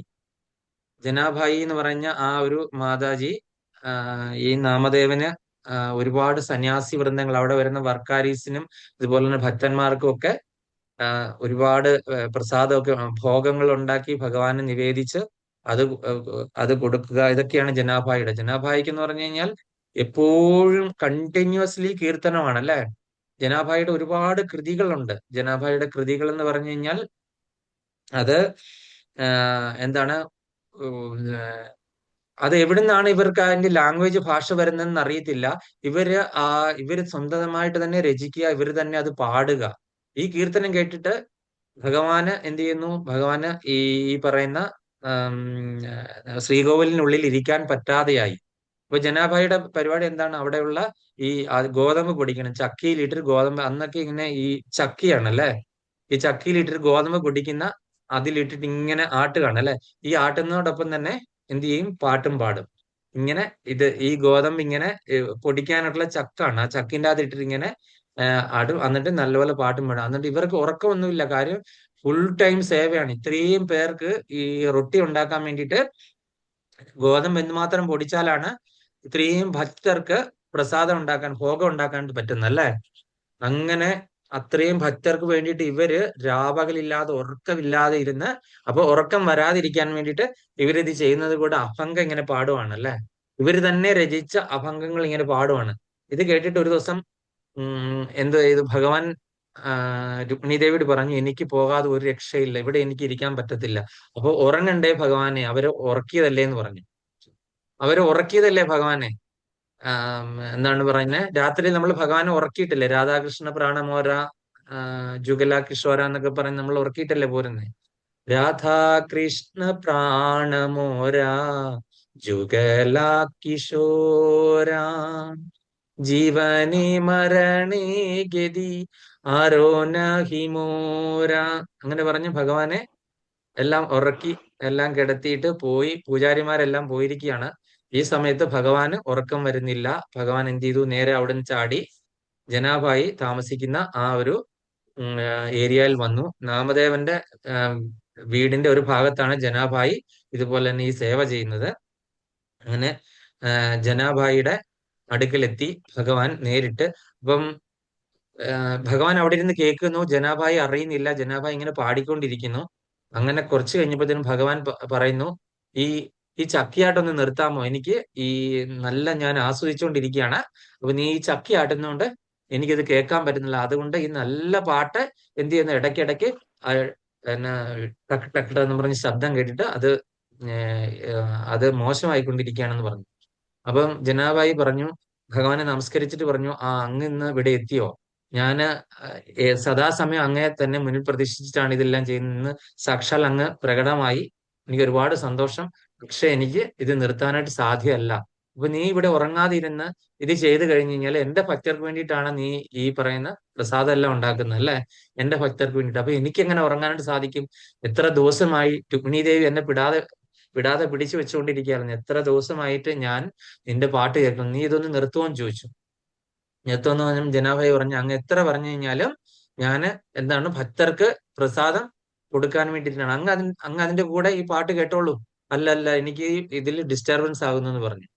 അപ്പോഴത്തേനും ജനാഭായി പറഞ്ഞു, ഒരു കാര്യം ചെയ്തു, അങ്ങ് കൂടെ കൂടി ഇത് എന്നെ സഹായിക്കുവാണെന്നുണ്ടെങ്കിൽ എന്ത് ചെയ്യും, ഞാൻ നന്നായിട്ട് പാടാം ഡിസ്റ്റർബൻസ് ഇല്ലാതെ. അപ്പൊ എന്ത് ചെയ്തു, ഭഗവാൻ എന്ത് ചെയ്തു, ഈ ചക്കിയിൽ പിടിച്ച് ഇങ്ങനെ കറക്കാൻ തുടങ്ങി. അങ്ങനെ ഭഗവാൻ ചക്കിയാട്ടം തുടങ്ങി. ജനാഭായി ഇരുന്ന് നന്നായിട്ട് പാട്ടും തുടങ്ങി. അങ്ങനെ പാടിക്കഴിഞ്ഞപ്പോഴത്തേന് ഭഗവാൻ വീണ്ടും ശല്യമായി. എന്താണ്, ഭഗവാന്റെ ആടയാഭരണങ്ങൾ എല്ലാം കൂടെ കൂടി ഇങ്ങനെ അങ്ങോട്ടും ഇങ്ങോട്ടും ആടി കിണി കിണി കിണി എന്ന് പറഞ്ഞ് ശബ്ദം കേൾക്കുന്നു. ഭഗവാൻ പറഞ്ഞു, ഇതെല്ലാം ഞാനിത് ഇവിടെ ഊരി വെച്ചിരിക്കുക. ഇത് കേൾക്കുന്ന എനിക്കിതിന് ഒരു യാതൊരു തരത്തിലുള്ള ഒരു ഇത് ഉണ്ടാകാനായിട്ട് പാടില്ല. എനിക്ക് അത്രയ്ക്ക് നല്ല മധുരമായിട്ടാണ് നീ പാടുന്നതെന്ന് പറഞ്ഞു. അങ്ങനെ അത് ഊരി വെച്ചിട്ട് ഭഗവാൻ വീണ്ടും ഇത് ആട്ട് തുടങ്ങി. അപ്പം നമ്മൾ ഈ കർമ്മം കൃഷ്ണാവബോധത്തിൽ എന്ന് പറയുന്നതാണ്. ഞാൻ ആ ഒരു ടോപ്പിക്കിലേക്ക് ഞാൻ റിലേറ്റ് ചെയ്യുവാണ്. അങ്ങനെ ഇവര് രണ്ടുപേരും കൂടി അത് ചെയ്ത് കഴിഞ്ഞപ്പോഴത്തേന് ഉടനെ സക്കുബായി പറഞ്ഞു, അല്ല സക്കുബായി അല്ല ജനാബായി പറഞ്ഞു, ഭഗവാനെ അങ്ങ് അറിയതില്ലേ, ഇത് ബ്രഹ്മമുഹൂർത്തമായി, ഇപ്പോൾ അവിടെ പള്ളി ഉണർത്തല് ഉടനെ പൂജാരിയൊക്കെ വരും, ഓടി അവിടെ ചെന്നില്ലെങ്കിൽ കാര്യം കഷ്ടമാകും എന്ന് പറഞ്ഞു. അപ്പോഴത്തേക്കിനും ഉടനെ ഭഗവാൻ തോന്നി, എങ്ങനെ എനിക്ക് പോകാൻ തോന്നുന്നു, നീ ഉറങ്ങാതെ ഇവിടെ ഇരിക്കല്ലേ, അപ്പൊ ഞാനും ഉറങ്ങിയില്ല, അതുകൊണ്ട് എങ്ങനെ എനിക്ക് തിരിച്ചു പോകാൻ പറ്റുമെന്ന് പറഞ്ഞു. ഭഗവാൻ എങ്ങനെയും പോയേ പറ്റുള്ളൂ എന്ന് പറഞ്ഞു. അങ്ങനെ പറഞ്ഞു ഭഗവാനെ വളരെ നിർബന്ധിച്ചിട്ട് പോവണം. അപ്പൊ ഈ സമയത്ത് പൂജാരിമാരൊക്കെ അവിടെ കാണും. അപ്പൊ ഞാൻ അങ്ങോട്ട് ചെന്ന് കയറി കഴിഞ്ഞു കഴിഞ്ഞാൽ അവരെന്നെ കണ്ടുപിടിക്കും. അതുകൊണ്ട് അപ്പോഴത്തേക്കും ജനാഭായി പറഞ്ഞു, എന്റെ ഈ ഷാള് തൽക്കാലം മറച്ചു വെച്ചുകൊണ്ട് പോയിക്കൊള്ളാൻ പറഞ്ഞു. അങ്ങനെ ഭഗവാൻ ജനാഭായിയുടെ ഷാൾ എടുത്ത് മറച്ചു വെച്ചുകൊണ്ട് ഇങ്ങനെ ഭഗവാൻ ഈ പൂജാരിമാരൊക്കെ അവിടെ പള്ളി ഉണർത്തൽ ശംഖൊക്കെ വിളിക്കുമല്ലോ, അപ്പൊ അതിന്റെ തയ്യാറെടുപ്പിന് നേരത്തെ അതുവഴി അവരൊരു മിന്നായം പോലെ ഒരാള് ഷാളിട്ട് അങ്ങോട്ട് പോകുന്നത് കണ്ടു. അങ്ങനെ ഭഗവാൻ അവിടെ കയറിയിരുന്നു. അവര് എന്ത് ചെയ്തു, നടയൊക്കെ തുറന്നു. നോക്കിക്കഴിഞ്ഞപ്പോൾ അവിടെ നാമദേവൻ അവിടെ വന്നിരുന്നു. നാമദേവൻ അവിടെ വന്നിരുന്നു കഴിഞ്ഞപ്പോൾ ഭഗവാനെ എല്ലാം തൊഴുതു കഴിഞ്ഞിട്ട് നാമദേവൻ പറഞ്ഞു, ഇത് ഭഗവാൻ ഇന്നലെ ഇവിടെ ഉറക്കാൻ നേരത്തെ ഭഗവാനെ കണ്ട ഷാളും പൊതിച്ചിരുന്ന ഷാളും ഇതും തമ്മിൽ വ്യത്യാസമുണ്ടല്ലോ എന്ന് പറഞ്ഞു. ഇതെനിക്ക് നല്ല പരിചയമുള്ള, ഉറക്കെയാണ് പറയുന്നത്, ഇതെനിക്ക് നല്ല പരിചയമുള്ള ഷാളാണല്ലോ എന്ന് പറഞ്ഞു. ഇത് എന്റെ വീട്ടിൽ ഞാൻ കണ്ടിട്ടുണ്ടല്ലോ, ഇത് എന്റെ വീട്ടിൽ ആരാണ്, ഇത് ജനാഭായിയുടെ ഷാളല്ലേ എന്ന് ഇങ്ങനെ പറയുകയും ആ ഒപ്പം തന്നെ അവിടെ നിന്നിരുന്ന എല്ലാ പൂജാരിമാരും അസിസ്റ്റന്റ് പൂജാരിമാരും ഒരേ സ്വരത്തിൽ പറഞ്ഞു, ഭഗവാന്റെ സ്വർണം കാണാനില്ല, ഭഗവാന്റെ ആഭരണങ്ങൾ കാണാനില്ല. അപ്പം ഇത് നാമദേവൻ ഇത് പറയുന്നത് എന്താണ്, ഈ ഭഗവാൻ അപ്പം ഇവിടെ ഇല്ലായിരുന്നോ, അത് ജനാഭായിയുടെ അടുക്കലായിരുന്നോ എന്ന് പറയാൻ വേണ്ടിയിട്ട് സത്യസന്ധമായിട്ട് മനസ്സിന്റെ ഉള്ളിൽ നിന്ന് വന്ന് പറഞ്ഞപ്പോൾ ആ സമയത്ത് തന്നെ ഒരു ട്രാപ്പുമായി എന്താണ്, ഭഗവാന്റെ ആഭരണങ്ങൾ ജനാഭായി മോഷ്ടിച്ചു എന്നായി. അപ്പോൾ ഇത് കേട്ട് കഴിഞ്ഞപ്പോൾ ഉടനെ പൂജാരിമാരെല്ലാരും കൂടി ജനാഭായിയെ ഇന്ന് പിടിക്കണം എന്ന് പറഞ്ഞ് ഓടി. ജനാഭായി അപ്പൊ ഉറങ്ങിയിട്ട് പോലും ഇല്ല അല്ലെ, ഉറങ്ങിയിട്ട് പോലും ഇല്ല. അപ്പൊ ജനാഭായിയുടെ അടുക്കൽ എല്ലാവരും കൂടെ ചെല്ലി കള്ളി എന്ന് പറഞ്ഞ് വിളിച്ചുകൊണ്ട് ഓടി വന്നു. നീ ഈ ഭഗവാന്റെ ആഭരണം ഞാൻ കെട്ടെന്നോ? അപ്പം ആൾക്കാരോട് പറയുന്നു, ഭഗവാൻ ഇന്നലെ ഇവിടെ വന്നിരുന്ന് എന്റെ അടുക്കൽ ഇരുന്ന് ചക്കിയാട്ടാനായിട്ട് കൂടി. അപ്പം ഞാൻ എന്റെ ഷാള് ആണ് ഭഗവാന് മൂടി പുതച്ച് അങ്ങോട്ട് പോകാനായിട്ട് കൊടുത്തു വിട്ടത്. അതുപോലെ തന്നെ ഭഗവാൻ ആഭരണങ്ങൾ ഊരി വെച്ചിരുന്നു, ഇതൊന്നും കേൾക്കാനായിട്ട് ആരും തയ്യാറാകുന്നില്ല, ഞങ്ങൾ ഇന്നലെ തൊണ്ടി മുതലോടുകൂടി പിടിക്കുമെന്നും പറഞ്ഞ് ജനാഭായി അവിടെ നിന്ന് മാറ്റി നിർത്തിയിട്ട് അവരെല്ലാരും കൂടെ ഓടിച്ചെന്ന് നോക്കിയപ്പം ആഭരണങ്ങൾ ഇരിക്കുന്ന കണ്ടു. അതെടുത്തു ഇവരെ കള്ളിയാക്കി. അപ്പൊ കള്ളിയാക്കി എല്ലാവരോടും കൂടി മുദ്രപ്പ രാജാവിന്റെ അടുക്കൽ വിവരങ്ങൾ അറിയിച്ചു. അപ്പം ഈ പാണ്ഡുരംഗ വിട്ടല ഭഗവാന്റെ ആഭരണങ്ങൾ മോഷ്ടിച്ച ആളെ രാജാവ് വെറുതെ വിടുവോ? അപ്പൊ എല്ലാവരും പറഞ്ഞു ഇവർക്ക് ശിക്ഷ കൊടുക്കണമെന്ന് പറഞ്ഞു. അങ്ങനെ ശിക്ഷ കൊടുക്കണമെന്ന് പറഞ്ഞു കഴിഞ്ഞപ്പോൾ എന്ത് ചെയ്തു, ഈ ഭഗവാന്റെ പരമഭക്തർക്ക് എന്താണ് ഈ ശിക്ഷ കിട്ടുവോ? അതുപോലെ തന്നെ എനിക്ക് ഇതുപോലെ ഒരു കർമ്മം വന്നല്ലോ, ഭഗവാന്റെ കൂടെ ഞാൻ ഇന്നലെ സേവ ചെയ്തപ്പോൾ എനിക്ക് ഇങ്ങനെ ഒരു ഫലമാണല്ലോ കിട്ടിയതെന്നുള്ള ആ ഒരു വ്യത്യാസമൊന്നുമില്ല. ജനാഭായി എന്ത് കാര്യം ആരോടും പറഞ്ഞാൽ ഒരാളും വിശ്വസിക്കത്തില്ല. ഭഗവാൻ എന്റെ കൂടെ വന്നിരുന്ന് ഇന്നലെ രാത്രി ഇരുന്ന് ആട്ടിയ ആഭരണങ്ങൾ അവിടെ ഊരി വെച്ചിട്ട് പോയതാണ് എന്നൊന്നും പറഞ്ഞാൽ ആരും വിശ്വസിക്കുകയില്ല, അംഗീകരിക്കത്തുമില്ല. അപ്പൊ എന്ത് ചെയ്തു, ജനാഭായി തീരുമാനിച്ചു. പക്ഷെ ജനാഭായി ഒരു കാര്യം ഭഗവാനോട് പറഞ്ഞു, ഒരു ചെറിയ ഒരു ഇതോടുകൂടി പറഞ്ഞു, ഇതേ രീതിയിൽ നീ ഇതുപോലെ ഓരോന്ന് കാണിക്കുവാണെന്നുണ്ടെങ്കിൽ നിന്റെ ഭക്തരുടെ എണ്ണം ഇനി കുറഞ്ഞു പോകും. കാര്യം ഭക്തര് ഇത് മോശമായിട്ട് എടുത്താലോ, അതുപോലെ നീ ആരുടെയും കൂടെ വന്നിരുന്ന് കഴിഞ്ഞ് അവർക്ക് ഇതേപോലെ ഒരു അനുഭവം ഉണ്ടാകുമ്പോൾ ഞാനല്ല, എനിക്ക് യാതൊരു കുഴപ്പമില്ല, ഇനി വരാൻ പോകുന്ന ഇനിയുള്ള തലമുറകളിലുള്ള ആരെങ്കിലും നിന്നെപ്പറ്റി മോശമായിട്ട് വിചാരിച്ചു കഴിഞ്ഞാലോ, അല്ലെങ്കിൽ നിന്റെ ഭക്തരുടെ എണ്ണം കുറഞ്ഞാലോ എന്ന് ജനാഭായി ഭഗവാനോട് ഇങ്ങനെ പറഞ്ഞു. അപ്പൊ ഉടനെ തന്നെ രാജാവിന്റെ ശിക്ഷാ നടപടികൾ വന്നു. ഇവർക്ക് എതിരെ കുറ്റം തൊണ്ടി മുതലോടുകൂടി കണ്ടുപിടിച്ചുകൊണ്ട് ഇവരെ എന്താണ് ഈ നാട്ടുകാര് കൂടി നിന്ന് ഇവരെ പിന്നെ ഒരു ഒരു ഒരു സ്തംഭത്തിന്റെ മുകളിൽ നിർത്തി എല്ലാവരും കല്ലെറിഞ്ഞ് കൊല്ലുക എന്നുള്ള അതുപോലത്തെ ഒരു വിധി ഹിന്ദിയിലായത് കാരണം എനിക്കത് കൃത്യമായിട്ട് എന്താണെന്ന് മനസ്സിലായിട്ടില്ല. അതുപോലെ എന്തോ സാധനങ്ങൾ വെച്ച് പബ്ലിക്കിന്റെ മുൻപിൽ നിർത്തിയിട്ട് ഇവരെ വധിക്കുക എന്നുള്ളതാണ്. എല്ലാരും കള്ളി എന്ന് പറഞ്ഞ് അധിക്ഷേപിച്ചിട്ട് പരമാവധി നാണം കെടുത്തിയിട്ട് അധിക്ഷേപിച്ച് കൊല്ലുക എന്നുള്ളതായിരുന്നു. പക്ഷെ ജനാഭായി ഒരു കൂസലുമില്ലാതെ എന്താണ് പാണ്ഡുരംഗ ഭഗവാനെ വിളിച്ചുകൊണ്ട് അവിടെ ആ ഒരു സ്തംഭത്തിന്റെ മുകളിൽ നിന്നിട്ട് എല്ലാവരും അധിക്ഷേപിക്കാൻ തുടങ്ങിയപ്പോ അവര് നല്ലതായിട്ട് ചിരിച്ചുകൊണ്ട് എല്ലാവരെയും സ്മരിച്ച് എല്ലാവരെയും തൊഴുത് പ്രാർത്ഥിച്ച് ആ സമയം തന്നെ അവര് അവിടുന്ന് അന്തർധ്യാനം ചെയ്തു. ഇത്രയും പബ്ലിക് നോക്കിയിരിക്കുന്ന സമയം തന്നെ ജനാഭായി അന്തർധാനം ചെയ്ത് ഭഗവാനിൽ ലയിച്ചു. അപ്പൊ ഇതിൽ നിന്ന് നമ്മൾ മനസ്സിലാക്കേണ്ടത് എന്താണ്? കൃഷ്ണാവബോധത്തിൽ കർമ്മം ചെയ്യുന്ന ആൾക്കാരെ ഭഗവാൻ ഒരിക്കലും ഈ ഭൗതിക സാഗരത്തിൽ ഇങ്ങനെ നിർത്തി ഈ കർമ്മത്തിന്റെ പ്രതിപ്രവർത്തനങ്ങൾ അനുഭവിക്കാണ്ട് താല്പര്യപ്പെടുന്നില്ല. ഭഗവാൻ ഇച്ഛിച്ചിരുന്നു ജനാഭായിയെ ഭഗവാന്റെ നിത്യസേവകരാക്കണമെന്ന്. ഗോലോക വൃന്ദാവനത്തിലെ നിത്യസേവകരെ എനിക്ക് നിത്യവും എന്താണ് അവരുടെ ഗാനം കേൾക്കണം, ആ സേവയിൽ പങ്കെടുപ്പിക്കണമെങ്കിൽ അത് നമ്മൾ നോക്കുമ്പോൾ ഭൗതികമായിട്ട് നോക്കുമ്പോൾ ഒരു മോഷണക്കുറ്റം അടിച്ചേൽപ്പിച്ചു എന്ന് നമ്മൾ നോക്കുമെങ്കിലും ഭഗവാന് ഇവരുടെ പ്രശസ്തി ലോകം മുഴുവനാക്കണം. ഇത്രയും വലിയൊരു ഭക്തയെ ലോകം മുഴുവനും അഡ്വർടൈസ് ചെയ്യുക എന്നാണ് ഭഗവാൻ ഉദ്ദേശിച്ചത് അല്ലെ. അത്രയും പേരുടെ മുൻപിൽ വെച്ചിട്ട് കണ്ടു അവരവിടെ നിന്ന് അപ്രത്യക്ഷമായി, അവരുടെ ഭൗതിക ശരീരം പോലും ഇല്ല. അങ്ങനെ അതായത് ആൾക്കാർക്കൊന്നും ഉപദ്രവിക്കാനുള്ള സാഹചര്യം പോലും ഭഗവാൻ കൊടുത്തില്ല. ഭഗവാനിലേക്ക് ചേർത്തു, ഭഗവാനിലേക്ക് ലയിച്ചു ചേർന്നു ആര്? ഈ ജനാഭായി. അപ്പൊ അങ്ങനെയാണ് കൃഷ്ണാവബോധത്തിൽ നമ്മൾ കർമ്മം ചെയ്തു കഴിഞ്ഞു കഴിഞ്ഞാൽ നമുക്ക് മനസ്സിലാക്കാൻ സാധിക്കുന്നത് എന്താണ്? ഭഗവാനാണ് എന്താണ് ഇതിന്റെ കർമ്മഫലങ്ങളെയും അതുപോലെ ബാക്കിയുള്ള കാര്യങ്ങളെയൊക്കെ തീരുമാനം. നമുക്ക് മുൻപിൽ ചിലപ്പോൾ നമുക്ക് മറ്റുള്ളവർക്ക് കാണുമ്പോൾ ദഹിക്കല്ലാത്ത കാര്യങ്ങളൊക്കെ കണ്ടിരുന്നു കഴിഞ്ഞാലും നമ്മൾ അതിലൊന്നും യാതൊന്നും ആശങ്കപ്പെടേണ്ട ആവശ്യമേ ഇല്ല. പൂർണ്ണമായിട്ടും ഭഗവാനാണ് അതിന്റെ ഉത്തരവാധികാരി. നമ്മൾ ഭഗവാനിലാണ് സമർപ്പിക്കുന്നത്. എന്ത് സംഭവിച്ചാലും നല്ലത് മോശമോ എന്തായാലും നമ്മൾ അതിൽ ആശങ്കപ്പെടേണ്ട ഒരു ആവശ്യവുമില്ല എന്ന് ജനാഭായി നമ്മളെ കാണിച്ചു തരികയാണ് ചെയ്തത്. അതുപോലെ തന്നെ നിങ്ങൾ കാണുമ്പോൾ യൂട്യൂബിലൊക്കെ ഈ പാണ്ഡുരംഗ വിട്ടുള്ള ഭഗവാന്റെ ഭക്തന്മാരെയൊക്കെ പറ്റി നമ്മൾ കാണുകയും പഠിക്കുകയും ഒക്കെ ചെയ്യുവാണെന്നുണ്ടെങ്കിൽ നമുക്കൊന്നും ഭക്തി എന്ന് പറഞ്ഞ ഇല്ല, ലെവലേശം തീണ്ടിയിട്ടില്ല. നമ്മളുടെ ഭക്തിയൊക്കെ ആലുവാമണപ്പുറത്തിന് അപ്പുറത്താണെന്ന് നമുക്ക് മനസ്സിലാകും. അവിടുത്തെ ഭക്തന്മാരുടെ ആ ഒരു ഡെഡിക്കേഷനും അവരും ഭഗവാനുമായിട്ടുള്ള ലീലകളും ഒക്കെ കേൾക്കുക എങ്കിൽ തന്നെ നമ്മൾ എത്രയോ സുഹൃതം ചെയ്തവരാണ്. അത് കേൾക്കാൻ പറ്റുവാണെങ്കിൽ തന്നെ എന്ന് നമ്മൾ വിചാരിക്കുക. ഇനി അടുത്തത് മൂന്നാമത്തേത്, ഉറക്കം വന്നല്ലേ കേട്ട് മാധവി രാധാ മാതാജിക്ക്? ഹരേ കൃഷ്ണ.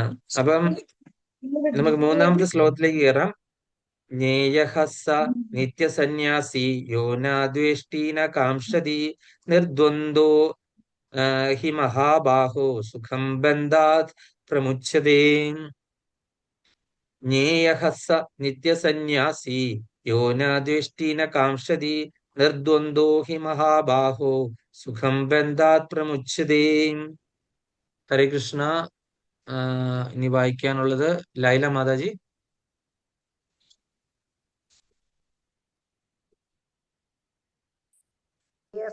നിത്യസന്യാസി യോന ദേഷ്ടിന കാംക്ഷതി നിർദ്വന്ദ്വോ ഹി മഹാബാഹോ സുഖം ബന്ധാത് പ്രമുച്യതേ.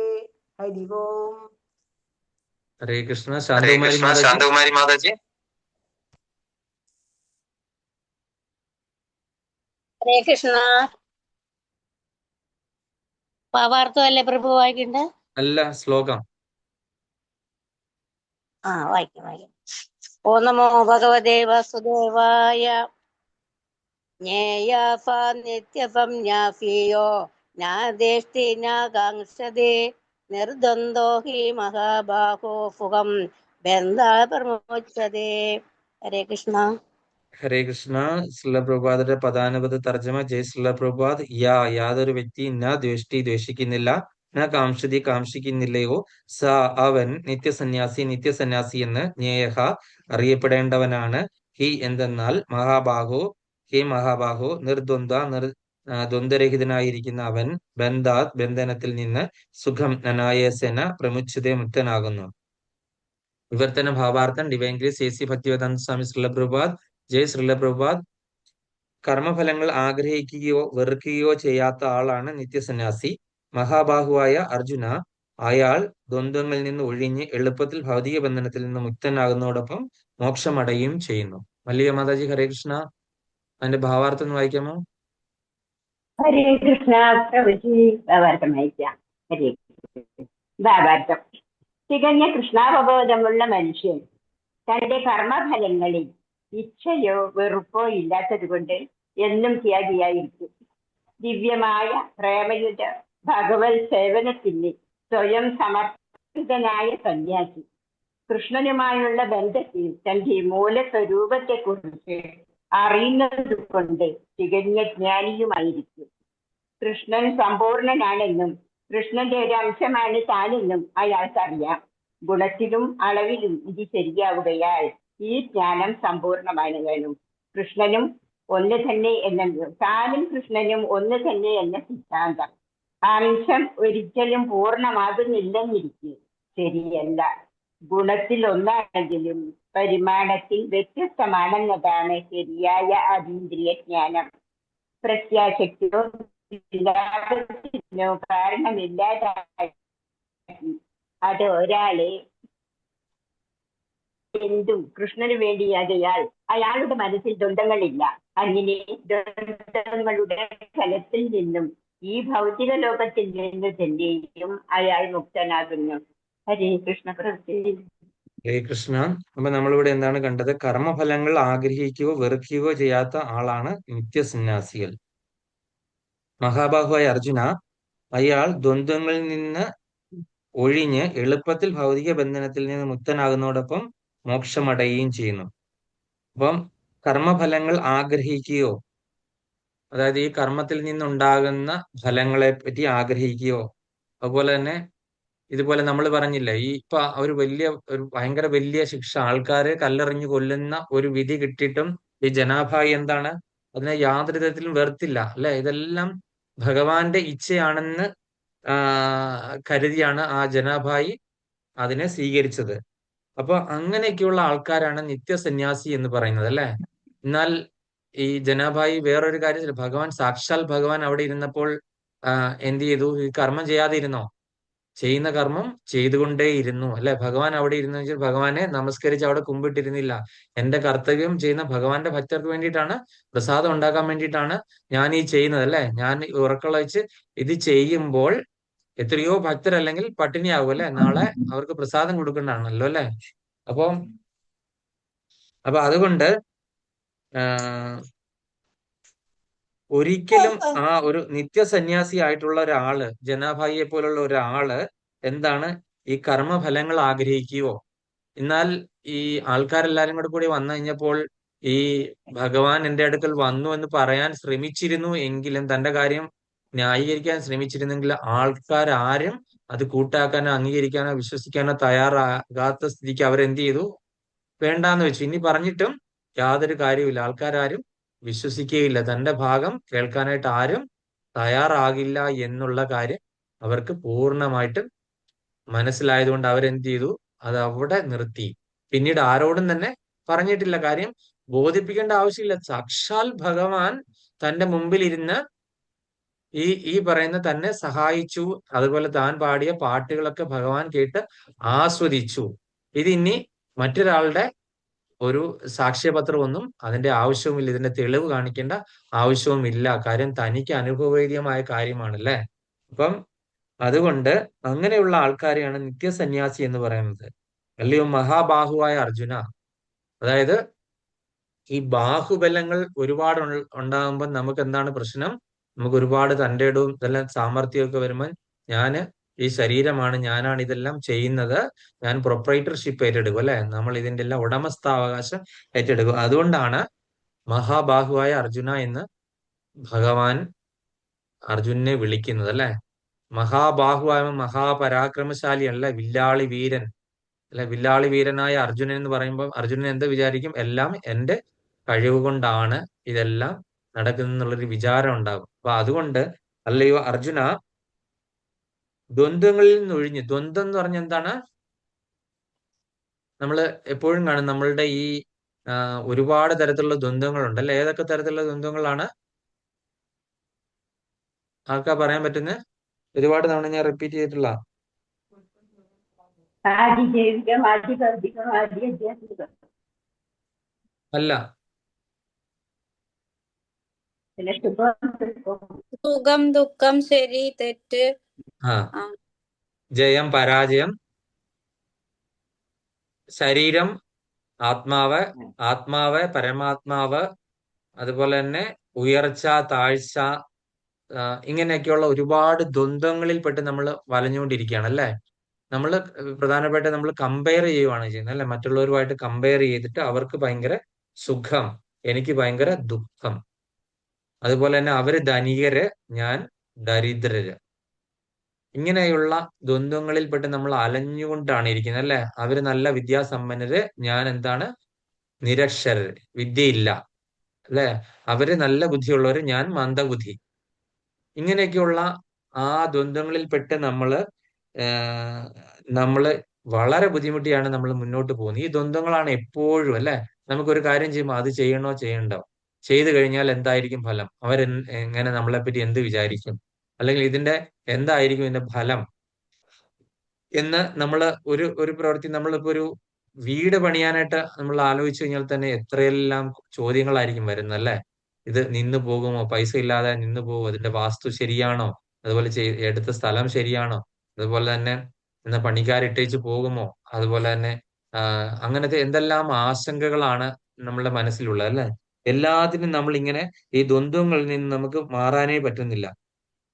അപ്പം ഇതേപോലെയുള്ള നിത്യസന്യാസിയായ ആൾക്കാർ ഈ ദ്വന്ദ്ങ്ങളിൽ നിന്ന് എളുപ്പത്തിൽ ഒഴിഞ്ഞു മാറി ഭൗതിക ബന്ധനത്തിൽ നിന്ന് അവര് വിട്ടുപോകുന്നു. ഈ ഭൗതികമായിട്ടുള്ള എല്ലാ ബന്ധനങ്ങളിൽ നിന്നും അവര് വിട്ടുപോകുന്നു എന്നുള്ള കാര്യമാണ് നമ്മൾ മനസ്സിലാക്കേണ്ടത്.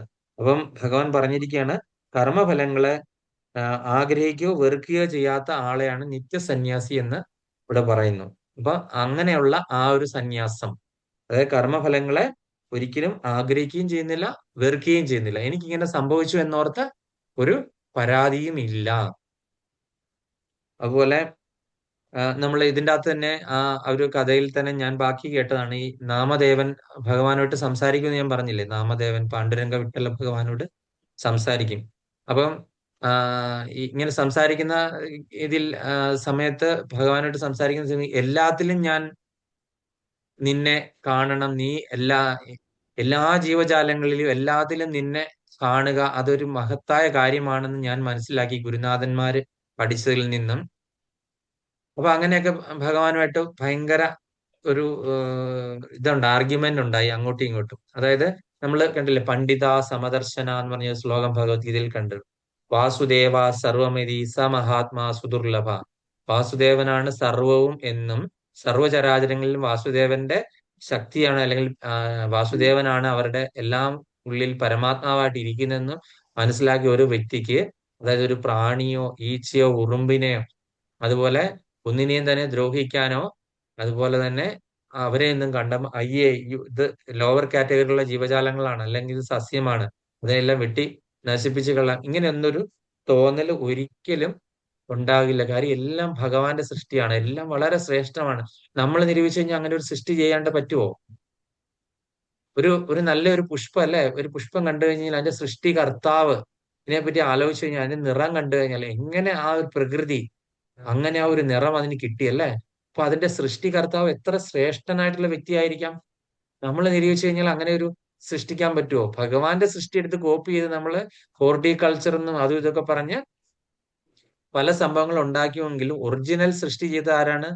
ഭഗവാനാണ് അല്ലെ? ആർട്ടിഫിഷ്യൽ ആയിട്ടുള്ള എത്രയൊക്കെ കാര്യങ്ങൾ നമ്മൾ മനുഷ്യനിർമ്മിതമായ കാര്യങ്ങൾ കൊണ്ട് ചെയ്താലും ഭഗവാന്റെ ആ ഒരു സൃഷ്ടി മഹിമയോട് ഒക്കത്തില്ല അല്ലെ? അപ്പം ഇങ്ങനെ ഈ ഭഗവാനുമായിട്ട് ഈ നാമദേവൻ ഇങ്ങനെ ആർഗ്യുമെന്റ് ഒക്കെ കഴിഞ്ഞ് കഴിഞ്ഞപ്പോ, അങ്ങനെയാണെങ്കിൽ നീ അങ്ങനെയാണെങ്കിൽ നർമ്മദാ നദിയുടെ തീരത്ത് പോയി നീ അവിടെ പോയി തപസ്സിരിക്കൂ എന്നൊക്കെ പറഞ്ഞ് ഭഗവാൻ അവസാനം നാമദേവനെ അവിടെ പറഞ്ഞു വിടുക. നദിയെയും പുഴയെയും കരയെയും എല്ലാം തന്നെ നീ സമമായിട്ട് കാണുക എന്ന് പറഞ്ഞ് ഈ ഭഗവാൻ അങ്ങ് നാമദേവനോട് പറയുകയാണ്. കാര്യം ഭഗവാന്റെ അടുക്കൽ ഒരുപാട് തത്വജ്ഞാനമൊക്കെ നാമദേവൻ പറഞ്ഞു. ഭഗവാൻ അങ്ങോട്ട് പറഞ്ഞു വിട്ടപ്പോൾ നോക്കുമ്പോൾ അവിടെ ഒരു കുടിലുണ്ട്, ഓൾറെഡി ഒരു കുടിലൊക്കെ കെട്ടാണ്ട് പോവാണ്. അപ്പൊ നോക്കി കഴിഞ്ഞപ്പോ കുടിലിൽ നിന്ന് ഒരു ഭാര്യയും ഭർത്താവും ഇറങ്ങി വന്ന് ചോദിച്ചു കഴിഞ്ഞപ്പോൾ അവരെ നാമദേവൻ പ്രണാമമൊക്കെ ചെയ്തു. പ്രണാമമൊക്കെ ചെയ്തു കഴിഞ്ഞപ്പോൾ തന്നെ അവരെന്ത് ചെയ്തു, അവര് വലിയ ഒരു തരത്തിലുള്ള കത്തി, വലിയൊരു വടിവാള് പോലത്തെ കത്തി എടുത്തിട്ട് നാമദേവന്റെ ജീവൻ എടുക്കാനായിട്ട് നാമദേവനെ അവിടെ നിന്നിട്ട് ഓടിച്ചു. അല്ലയോ ഭഗവാനെ, അതായത് ആ നാമദേവന് എല്ലാവരിലും ഭഗവാനെ കാണാനായിട്ട് അവിടെ വെച്ച് പറ്റിയില്ല. നമ്മൾ ഈ പറയുമ്പോൾ എളുപ്പമല്ലേ, അത് പക്ഷെ പ്രാക്ടിക്കൽ ആയിട്ട് ചെയ്യാണ്ട് പറ്റില്ല. നാമദേവൻ അവിടുന്ന് പേടിച്ച് അവിടുന്ന് ഓടി പാണ്ഡുരംഗ വിട്ടല എന്ന് പറഞ്ഞ് വിളിച്ചോണ്ട് ജയ് ജയ് വിളിച്ചോണ്ട് അവിടുന്ന് ഓടി ഭഗവാന്റെ മുന്നിലെത്തി. നീ എന്നെ അവിടെ അങ്ങോട്ടേക്ക് പറഞ്ഞു വിട്ടത് ആ നർമ്മദാ നദീരത്ത് പോയി തപസ് ചെയ്ത്, ഏകാന്തമായി തപസ് ചെയ്തിട്ട് പുഴയെയും നദിയെയും കരയെയും വൃക്ഷങ്ങളെയും എല്ലാം ഒന്നായിട്ട് കാണാൻ പറഞ്ഞ് അങ്ങോട്ട് വിട്ടിട്ട് നീ എന്താണ് അവിടെ എന്നെ കാണിച്ചത്, എന്നെ കൊല്ലാനായിട്ട് ആളെ വിട്ടോന്ന് ചോദിച്ചു. അപ്പോഴത്തേക്കിനും ഭഗവാൻ വളരെ ചിരിച്ചുകൊണ്ട് പറഞ്ഞു, അത് വേറെ ആരുമല്ല, ഞാനും രുക്മിണി ദേവിയും കൂടെയാണ്, അത് വേറെ ആരുമല്ല എന്ന് പറഞ്ഞു, നിന്നെ ആക്രമിക്കാൻ വന്നതെന്ന് പറഞ്ഞു. അപ്പോഴാണ് നാമദേവന് മനസ്സിലായത് നമ്മൾ ഈ ഒരുപാട് തത്വങ്ങളും തത്വോപദേശങ്ങളും ഒക്കെ അത് പ്രാക്ടിക്കൽ ആക്കുക എന്നുള്ള ശരിയായിട്ടുള്ളൊരു ഭക്തൻ എന്താണ്, അതിനെ പ്രത്യക്ഷത്തിൽ അത് നടപ്പിലാക്കുക എന്നുള്ളതാണ് അല്ലെ. ഇപ്പം ജനാഭായിക്കുള്ള ആ ഒരു സാഹചര്യം വന്നപ്പോൾ ജനാഭായി എന്ത് ചെയ്തു, കരഞ്ഞു നിലവിളിച്ചോ? നാട്ടുകാർ മുഴുവനൂടെ കല്ല് പെറുക്കി എറിയാനായിട്ട് അവരെ ഈ സ്തംഭത്തിൽ കെട്ടി നിർത്തിയ സമയത്ത് അവർക്ക് എന്തെങ്കിലും ഒരു വിഷമം ഉണ്ടായിരുന്നോ? ഭഗവാൻ എന്നോട് അങ്ങനെ ചെയ്തല്ലോ, ഞാന് എന്തുകൊണ്ടാണ് എനിക്ക് ഇങ്ങനെ ഒരു കർമ്മം വന്നത്, ഞാൻ ഭഗവാൻ വേണ്ടി ഇത്രയും നാളും ചക്കയാട്ടിയിട്ട് ഇത്രയും ഭക്തർ കൂട്ടിയിട്ട് എന്തുകൊണ്ട് എനിക്ക് ഇങ്ങനെ ഒരു വിധി വന്നെന്ന് അവർ ഒരിക്കലും ചിന്തിച്ചോ? ഇല്ല, ചിന്തിച്ചില്ല. കാര്യം അതുപോലെയുള്ള ഭക്തർക്കറിയാം ഇതെല്ലാം എന്താണ്, പരമമായിട്ട് ഭക്തർക്കറിയാം ഇതെല്ലാം ഭഗവാൻ അറിയാതെ ഒരു ഇല പോലും അനങ്ങില്ല, എല്ലാം ഭഗവാന്റെ അറിവോടുകൂടിയാണ് സംഭവിക്കുന്നത്. ഞാൻ ഭഗവാനിൽ സമർപ്പിച്ചിട്ട് ഞാൻ എന്റെ കർമ്മം ചെയ്താൽ മാത്രം മതി, ബാക്കി വരുന്നതൊക്കെ തന്നെ ഭഗവാന്റെ നിശ്ചയമായിരിക്കണം, ഭഗവാന്റെ ഇച്ഛയായിരിക്കും എന്നുള്ള ആ ഒരു പരിപൂർണ വിശ്വാസമുള്ള ഒരു വ്യക്തിക്കും ഒരിക്കലും ഹൃദയം ചഞ്ചലമാകുകയോ അതുപോലെ തന്നെ എന്താണ് അങ്ങനത്തെ ഒരു ദ്വന്ദ്വങ്ങളോ ഉണ്ടാകുകയോ ചെയ്യില്ല. അങ്ങനെയുള്ള വ്യക്തി നിത്യമുക്തനായിരിക്കും, അല്ലെങ്കിൽ അവരെയാണ് നിത്യസന്യാസി എന്ന് പറയുന്നത്. അപ്പൊ അങ്ങനെയുള്ള വ്യക്തികളെ നിത്യസന്യാസി എന്ന് വിളിക്കുന്നു. അപ്പൊ നമ്മളുടെ ഈ 3 ശ്ലോകങ്ങളും കഴിഞ്ഞ് 3 ശ്ലോകത്തിൽ നിന്ന് എന്തെങ്കിലും സംശയം ഉണ്ടെങ്കിൽ ചോദിക്കാം, അല്ലെങ്കിൽ ഓരോ പോയിന്റ് പറഞ്ഞിട്ട് നമുക്ക് ഹരിനാമ കീർത്തനത്തിലേക്ക് കിടക്കാം. ഇന്ന് ഹരിനാമ കീർത്തനത്തിന് ആരും ഏറ്റെടുത്തിട്ടില്ലായിരുന്നു. അങ്ങനെയാണെന്നുണ്ടെങ്കിൽ രതിദേവി മാതാജിയിൽ ബുക്ക് ഉണ്ടെങ്കിൽ മാതാജിക്ക് ഒന്ന് വായിച്ചിട്ട് അതിന്റെ ആ 2 ശ്ലോകത്തിന്റെ അർത്ഥം മാത്രം പറഞ്ഞാൽ മതി. ഡീറ്റെയിൽ ആയിട്ട് അറിയത്തില്ലെങ്കിലും കുഴപ്പമില്ല, നമുക്ക് ഡിസ്കസ് ചെയ്യുകയാണല്ലോ. ആ ഉണ്ടോ? അർത്ഥസഹിതം ഉണ്ടോ? അർത്ഥസഹിതം അല്ലേ? ഓക്കെ. അപ്പൊ നമുക്ക് ഈ ഭഗവത്ഗീതയുടെ ഇത് കഴിഞ്ഞിട്ട്, അപ്പൊ ഭഗവത്ഗീതയിൽ എന്തെങ്കിലും ആർക്കെങ്കിലും സംശയമുണ്ടോ? ഈ 5-ാമത്തെ അധ്യായത്തിൽ നമ്മൾ എത്തിച്ചേർന്നു. ഇനി അപ്പം നമ്മൾ ആ ഒരു രീതിയിലുള്ള പ്രോഗ്രസ് എല്ലാവർക്കും ഉണ്ടായിരിക്കണം.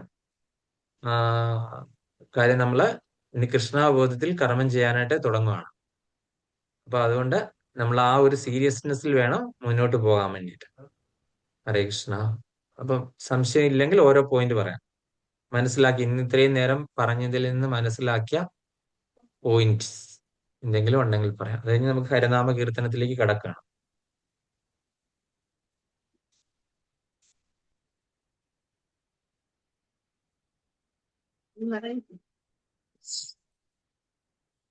എന്തെങ്കിലും ഉണ്ടോ?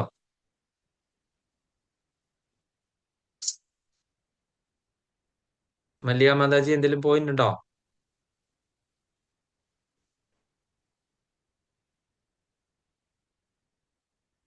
സബിത മാതാജി?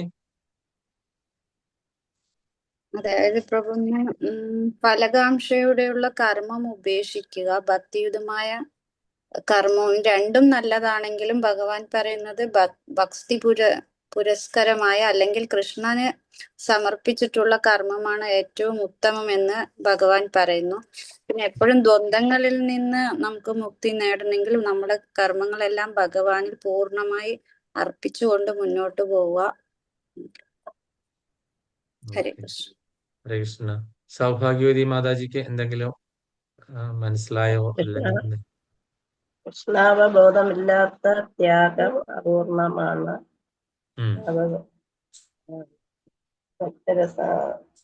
പിന്നെ കൃഷ്ണാവബോധത്തിലുള്ള പ്രവർത്തനം കാമ്യകർമ്മങ്ങളുടെ ഫലങ്ങളിൽ നിന്നും രക്ഷപ്പെടാൻ ഒരാളെ സഹായിക്കുന്നു. സമസ്ത യജ്ഞകർമ്മങ്ങളെയും ജ്ഞാനത്തിലേക്കാണ് എത്തിക്കുന്നത്. ഹരേ കൃഷ്ണ. ഹരേ കൃഷ്ണ. Thank you Mataji. മല്ലിക മാതാജി. ഹരേ കൃഷ്ണ പ്രഭു. എന്റെ നെറ്റ് വന്നും പോയും കളിച്ചോണ്ടാ ഞാൻ അച്ഛൻ തന്നത്. കുഴപ്പമില്ല, അറിയട്ടെ.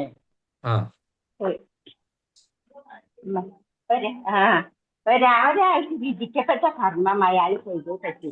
എനിക്ക് കർമ്മം ചെയ്യാൻ പറ്റില്ല എന്ന് പറഞ്ഞ് ഒരിക്കലും മാറിയിട്ടുണ്ട്. പക്ഷെ എന്ത് വേണം വിചാരിച്ചാൽ ഒരാൾ കർമ്മം ചെയ്യുമ്പോൾ ആ കർമ്മത്തിന്റെ ഫലം അയാൾ ഒരിക്കലും ഇച്ഛിക്കരുത്.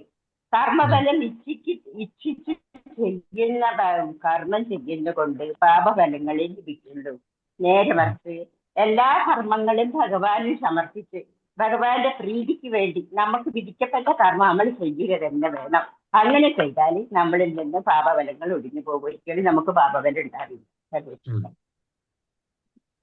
ഹരേ കൃഷ്ണ. അപ്പം നമ്മള് ഇനി അടുത്ത ഒരു സെഗ്മെന്റിലേക്ക് നമ്മൾ എല്ലാവരും വിഷു ആഘോഷിച്ചല്ലോ അല്ലെ? ഞാൻ എല്ലാവരോടും ചോദിക്കുന്നില്ല, പോയിന്റ്സ് കാര്യം ഇപ്പൊ ഏകദേശം ഒക്കെ പറഞ്ഞു കഴിഞ്ഞു. അതുകൊണ്ട് നമ്മൾ വിഷുവിന്റെ ഐതിഹ്യം പറയാമെന്ന് ഞാൻ പറഞ്ഞിരുന്നു. അപ്പൊ എല്ലാവരും വിഷു ബുധനാഴ്ച ആഘോഷിച്ചു ഗംഭീരമായിട്ട്. വിഷു കൈനീട്ടം എല്ലാം എല്ലാവരും കിട്ടിയവരും ഉണ്ട്, കൊടുത്തവരും ഉണ്ട്. ഞാൻ ഇവിടെ വന്നേ പിന്നെ എനിക്ക് എന്താണ് പറഞ്ഞ വിഷു കൈനീട്ടം ഞാൻ അങ്ങോട്ടേക്ക് കൊടുക്കാൻ പറ്റുള്ളൂ. ഇങ്ങോട്ടേക്ക് അല്ലെങ്കിൽ എനിക്ക് നാട്ടിലാണ് എങ്കിൽ വർഷങ്ങളായിട്ട് അച്ഛൻ അത് തന്നുകൊണ്ടിരിക്കുന്നതൊന്നും മുടങ്ങാറില്ല. അത് ചെറുപ്പം മുതലേ എനിക്കിങ്ങനെ കിട്ടിക്കൊണ്ടിരുന്നതാണ്. അത് ഭയങ്കരമായിട്ട് മിസ്സാകുന്നു എന്നുള്ളൊരു ഇതെനിക്കുണ്ട്, ഒരു വിഷമം ഇങ്ങനെ ഉണ്ടാകാറുണ്ട്.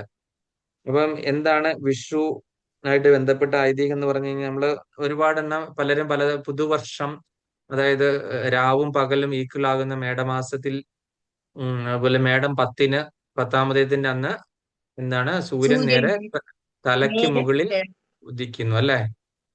മേടം 10-ന് എന്ന് പറഞ്ഞ ഒരുപാട് ഭൂമിശാസ്ത്രപരമായ പ്രത്യേകതകള്. പ്രഭുജി, ഞാൻ നേരെ കിഴക്ക് വശത്ത് ഉദിക്കുന്നല്ലേ പറയുന്നത്?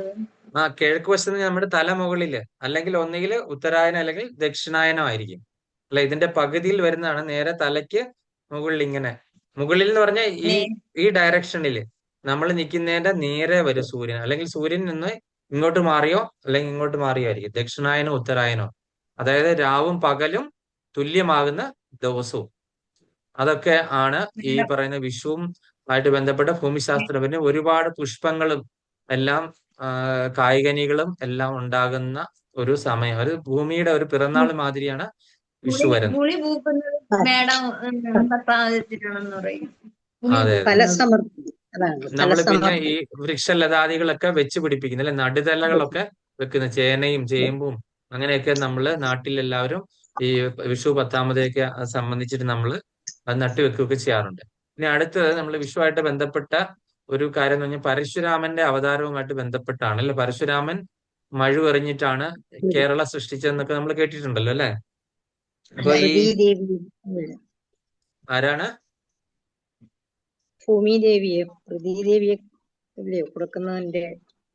അപ്പൊ ഈ പരശുരാമൻ ആരാണെന്ന് അറിയാമല്ലോ നമുക്ക്. ഭഗവാന്റെ ഒരു ശക്തി ആവേശ അവതാരമാണ്. സാക്ഷാൽ ഭഗവാനല്ല, ഭഗവാന്റെ ശക്തി ആവേശിച്ചാണ്. പരശുരാമൻ ആരുടെ മകനായിരുന്നു? ജമദഗ്നി മഹർഷിയുടെയും രേണുകയുടെ മകനായിരുന്നു അല്ലെ? ആ മകനിലേക്ക് ഭഗവാന്റെ ശക്തി ആവേശിച്ചാണ് ഭഗവാന് എന്ത് ചെയ്തു? ഈ ഭൂമിദേവിക്ക് ഭയങ്കരമായിട്ട് ഭാരം ഇങ്ങനെ കൂടി. ഭൂമിദേവിക്ക് എപ്പോഴാണ് ഭാരം കൂടുന്നത്? ധർമ്മത്തിന് എപ്പോഴും നാശം ഉണ്ടാകുമ്പോൾ അല്ലെ? ആ സമയത്തൊക്കെയാണല്ലോ ഭൂമിദേവി ഗോരൂപം പ്രാപിച്ചിട്ട് എങ്ങോട്ടേക്ക് പോകുന്നത്? വൈകുണ്ഠത്തിലേക്ക് ഓടുന്നത് അല്ലെ? ബ്രഹ്മദേവനെ ഒക്കെ കൂട്ടിക്കൊണ്ടല്ലേ പശുവിന്റെ രൂപം സ്വീകരിച്ചിട്ട് ഓടുന്നത്. കാര്യം ഈ ഭൂമി എന്തിനേയും താങ്ങും, പക്ഷെ അധർമ്മം വന്നു കഴിഞ്ഞു കഴിഞ്ഞാൽ അധർമ്മം കൂടിക്കഴിഞ്ഞാൽ ഭൂമിദേവിക്ക് അത് താങ്ങാനായിട്ട് സാധ്യമല്ല. ഇത്രയും വലിയ ഭൂമിദേവിക്ക് അധർമ്മം വന്നു കഴിഞ്ഞാൽ അതായത് ശുദ്ധരായിട്ടുള്ള ഭക്തരെ ഉപദ്രവിക്കുക, അതുപോലെ തന്നെ അസത്യം പറയുക. ധർമ്മത്തിന്റെ 4 സ്തൂപങ്ങൾ എന്തൊക്കെയാണ്? ധർമ്മത്തെ പിടിച്ചു നിർത്തുന്ന 4 തൂണുകള്: സത്യം, ദയ, തപസ്, ശൗചം. ശൗച്യം. സത്യം, ദയ, തപസ്, ശൗച്യം എന്ന് പറയുന്ന 4 തൂണുകളിലാണ് ധർമ്മം ഇങ്ങനെ താങ്ങി നിൽക്കുന്നത്, അല്ലെ? അപ്പൊ ഈ സത്യത്തിന് എപ്പോഴെങ്കിലും കോട്ടം സംഭവിക്കുമോ ഒക്കെ ആ സമയത്താണ് ഭഗവാൻ അവതരിക്കുന്നത്, അല്ലെ? അങ്ങനെ ക്ഷത്രിയരായിട്ടുള്ള രാജാക്കന്മാർ എന്ത് ചെയ്തു? ഒരുപാട് വർദ്ധിച്ചു. അവരെന്ത് ചെയ്തു? ക്ഷത്രിയന്മാരെന്താണ്? പരസ്പരം അങ്ങോട്ടും ഇങ്ങോട്ടും യുദ്ധം ചെയ്യുക, അതുപോലെ തന്നെ പല പല കാര്യങ്ങളിലാണ് ക്ഷത്രിയർ ചെയ്യുന്നത്, അല്ലെ? അങ്ങോട്ടും ഇങ്ങോട്ടും എപ്പോഴും വൈരാഗ്യങ്ങൾ. ഒരാള് എന്ത് ചെയ്യും? മറ്റൊരാളെ കാണരുത്. അപ്പൊ ആ രാജ്യം നിഷ്കാസനം ചെയ്തു. അങ്ങനെയൊക്കെയുള്ള കാര്യങ്ങൾ ചെയ്തു. അപ്പം പരശുരാമൻ എന്ത് ചെയ്തു? അല്ല, ഈ പരശുരാമന്റെ അച്ഛന് എന്റെ ആശ്രമത്തിൽ ഒരു എന്ത് പശുവുണ്ട്? എന്റെ പേരെന്താണ്? കാമധേനു. ഈ കാമധേനുവിനെ കാർത്തികവീരാർജുനൻ എന്ന ക്ഷത്രിയൻ മോഷ്ടിച്ചുകൊണ്ട് പോയി, അല്ലെ? അപ്പൊ അങ്ങനെ എതിർത്തതിന് പരശുരാമന്റെ അച്ഛനായിട്ടുള്ള ജമദഗ്നി മഹർഷിയെ വധിച്ചിട്ടാണ് കൊണ്ടുപോയത്. അപ്പൊ ആ ഒരു വൈരാഗ്യം ക്ഷത്രിയരായിട്ടുള്ള ആൾക്കാരോട് ഉണ്ടായി. അങ്ങനെ കാർത്തിക വീരാർജുനെ വധിച്ചതിന് ശേഷം എന്ത് ചെയ്തു? 21 തവണ ലോകം ചുറ്റി അധാർമികളായിട്ടുള്ള എല്ലാ ക്ഷത്രിയ രാജാക്കന്മാരെയും വധിച്ചിട്ട് പിന്നെ ആരാണ്? ഇടയ്ക്ക് വെച്ച് നമ്മൾ ആരെ കണ്ടു? ശ്രീരാമചന്ദ്ര ഭഗവാനെ കണ്ടു, അല്ലെ? അദ്ദേഹം അപ്പൊ ഞാൻ അവിടെ വെച്ചിരുന്ന ശിവധനുസ് പൊട്ടിച്ചു. ഞാൻ എഴിഞ്ഞുണ്ടോ രാമനി ത്രിഭുവനത്തിങ്കൽ മാനവനായ ഭഗവാൻ ക്ഷത്രിയൻ എന്നാകിലോ, നില്ല രക്ഷണം എന്നോട് യുദ്ധം ചെയ്യിൽ, അല്ലെങ്കിൽ നിനക്കേറ്റം വല്ലഭമുണ്ടല്ലോ കേൾ, നീയല്ലോ ബലാൽ ശൈവചാപം കണ്ടിച്ചതെന്റെ കയ്യിലുണ്ടോ ഒരു ചാപം, വൈഷ്ണവം മഹാസാരം ക്ഷത്രിയ കുലജാതനാകിൽ നീ അതുകൊണ്ട് സത്വരം പ്രയോഗിക്കിൽ, നിന്നോട് യുദ്ധം ചെയ്യൽ അല്ലായെങ്കിൽ കൂട്ടത്തോടെ സംഹരിച്ചിടുന്നതുകൊണ്ടില്ല സന്ദേഹമെന്ന് ധരിച്ചാലും എന്ന് പറഞ്ഞ് ഇങ്ങനെ നമ്മളത് കേട്ടിട്ടുണ്ട്, അല്ലെ? അങ്ങനെ ശ്രീരാമചന്ദ്രൻ ഭഗവാനാണെന്ന് മനസ്സിലാക്കിയതിനു ശേഷം എന്ത് ചെയ്തു? തന്റെ ഉള്ളിലേക്ക് ഭഗവാന്റെ ശക്തി ആവാഹിച്ച് കിട്ടിയിരുന്നത് തിരിച്ച് ശ്രീരാമചന്ദ്രനിലേക്ക് കൊടുത്തിട്ട് ഇദ്ദേഹം തപസ്സിനായിട്ട് പോവാണ്, അല്ലെ? അപ്പൊ അങ്ങനെ ഈ തപസ്സിനായിട്ട് പോയ സമയത്ത് എന്ത് വിചാരിച്ചു? ഈ ഇത്രയും ക്ഷത്രിയരെ വധിച്ചല്ലേ? ഈ വധം എന്ന് പറയുന്നത് അത്ര നല്ല കാര്യമല്ലല്ലോ. അപ്പൊ അതുകൊണ്ട് ഇതിന്റെ പാപം തീർക്കാനായിട്ട് കശ്യപൻ എന്ത് ചെയ്തു? ഭൂമി ദാനം ചെയ്യണമെന്ന് തോന്നി. അങ്ങനെ കശ്യപന് ഭൂമി ദാനം ചെയ്യാൻ വേണ്ടിയിട്ട് അദ്ദേഹം ഗോകർണത്ത് നിന്നിട്ട് കന്യാകുമാരിയിലേക്ക് ഒരു മഴു വലിച്ചെറിഞ്ഞു. സമുദ്രമായിട്ട് നേരത്തെ ഉണ്ടായിരുന്ന സ്ഥലം, സമുദ്രത്തിനുള്ളിൽ മുങ്ങിപ്പോയ സ്ഥലം എന്ത് ചെയ്തു? പരശുരാമൻ വീണ്ടെടുത്തു, മഴു എറിഞ്ഞ സ്ഥലം. അപ്പൊ അങ്ങനെ കശ്യപൻ എന്ത് ചെയ്തു? ബ്രാഹ്മണർക്കൊക്കെ അത് വീണ്ടും ദാനം ചെയ്തു. അങ്ങനെ ബ്രാഹ്മണരൊക്കെ അവിടെ വന്ന് നോക്കിയപ്പോൾ ഈ സ്ഥലം കൃഷിയോഗ്യമല്ല എന്ന് കണ്ടെത്തി. സമുദ്രത്തിൽ നിന്ന് വന്ന സ്ഥലമാണ്, ഉപ്പാണ്, അല്ലെ? ഉപ്പ് ഉള്ള സ്ഥലത്ത് എന്ത് കൃഷി ചെയ്യാൻ പറ്റും? ഒന്നും കൃഷി ചെയ്യാൻ പറ്റത്തില്ല. അപ്പൊ ഈ ഇങ്ങനെയുള്ള ഒരു ഭൂമി ദാനം ചെയ്തിട്ട് എന്താ കാര്യം എന്ന് വിചാരിച്ച് അവര് ആ സമയത്ത് അവര് പരശുരാമനെ വിളിച്ചു വീണ്ടും. അപ്പൊ പരശുരാമൻ വീണ്ടും തപസ്സിന് പോയ പരശുരാമൻ തിരിച്ചെത്തി കഴിഞ്ഞപ്പോൾ കൃഷിയോഗ്യമല്ല എന്ന് പറഞ്ഞപ്പോൾ പരശുരാമൻ അനന്തനെ പ്രാർത്ഥിച്ചു. അനന്തൻ എന്ത് ചെയ്തു? അസംഖ്യം നാഗങ്ങളെ അങ്ങോട്ടേക്ക് ഇറക്കി വിട്ടു. എന്നിട്ട് ഈ നാഗങ്ങളെല്ലാം കൂടെ കൂടി എന്ത് ചെയ്തു? ഈ ഉപ്പെല്ലാം കൂടെ ഭക്ഷിച്ച്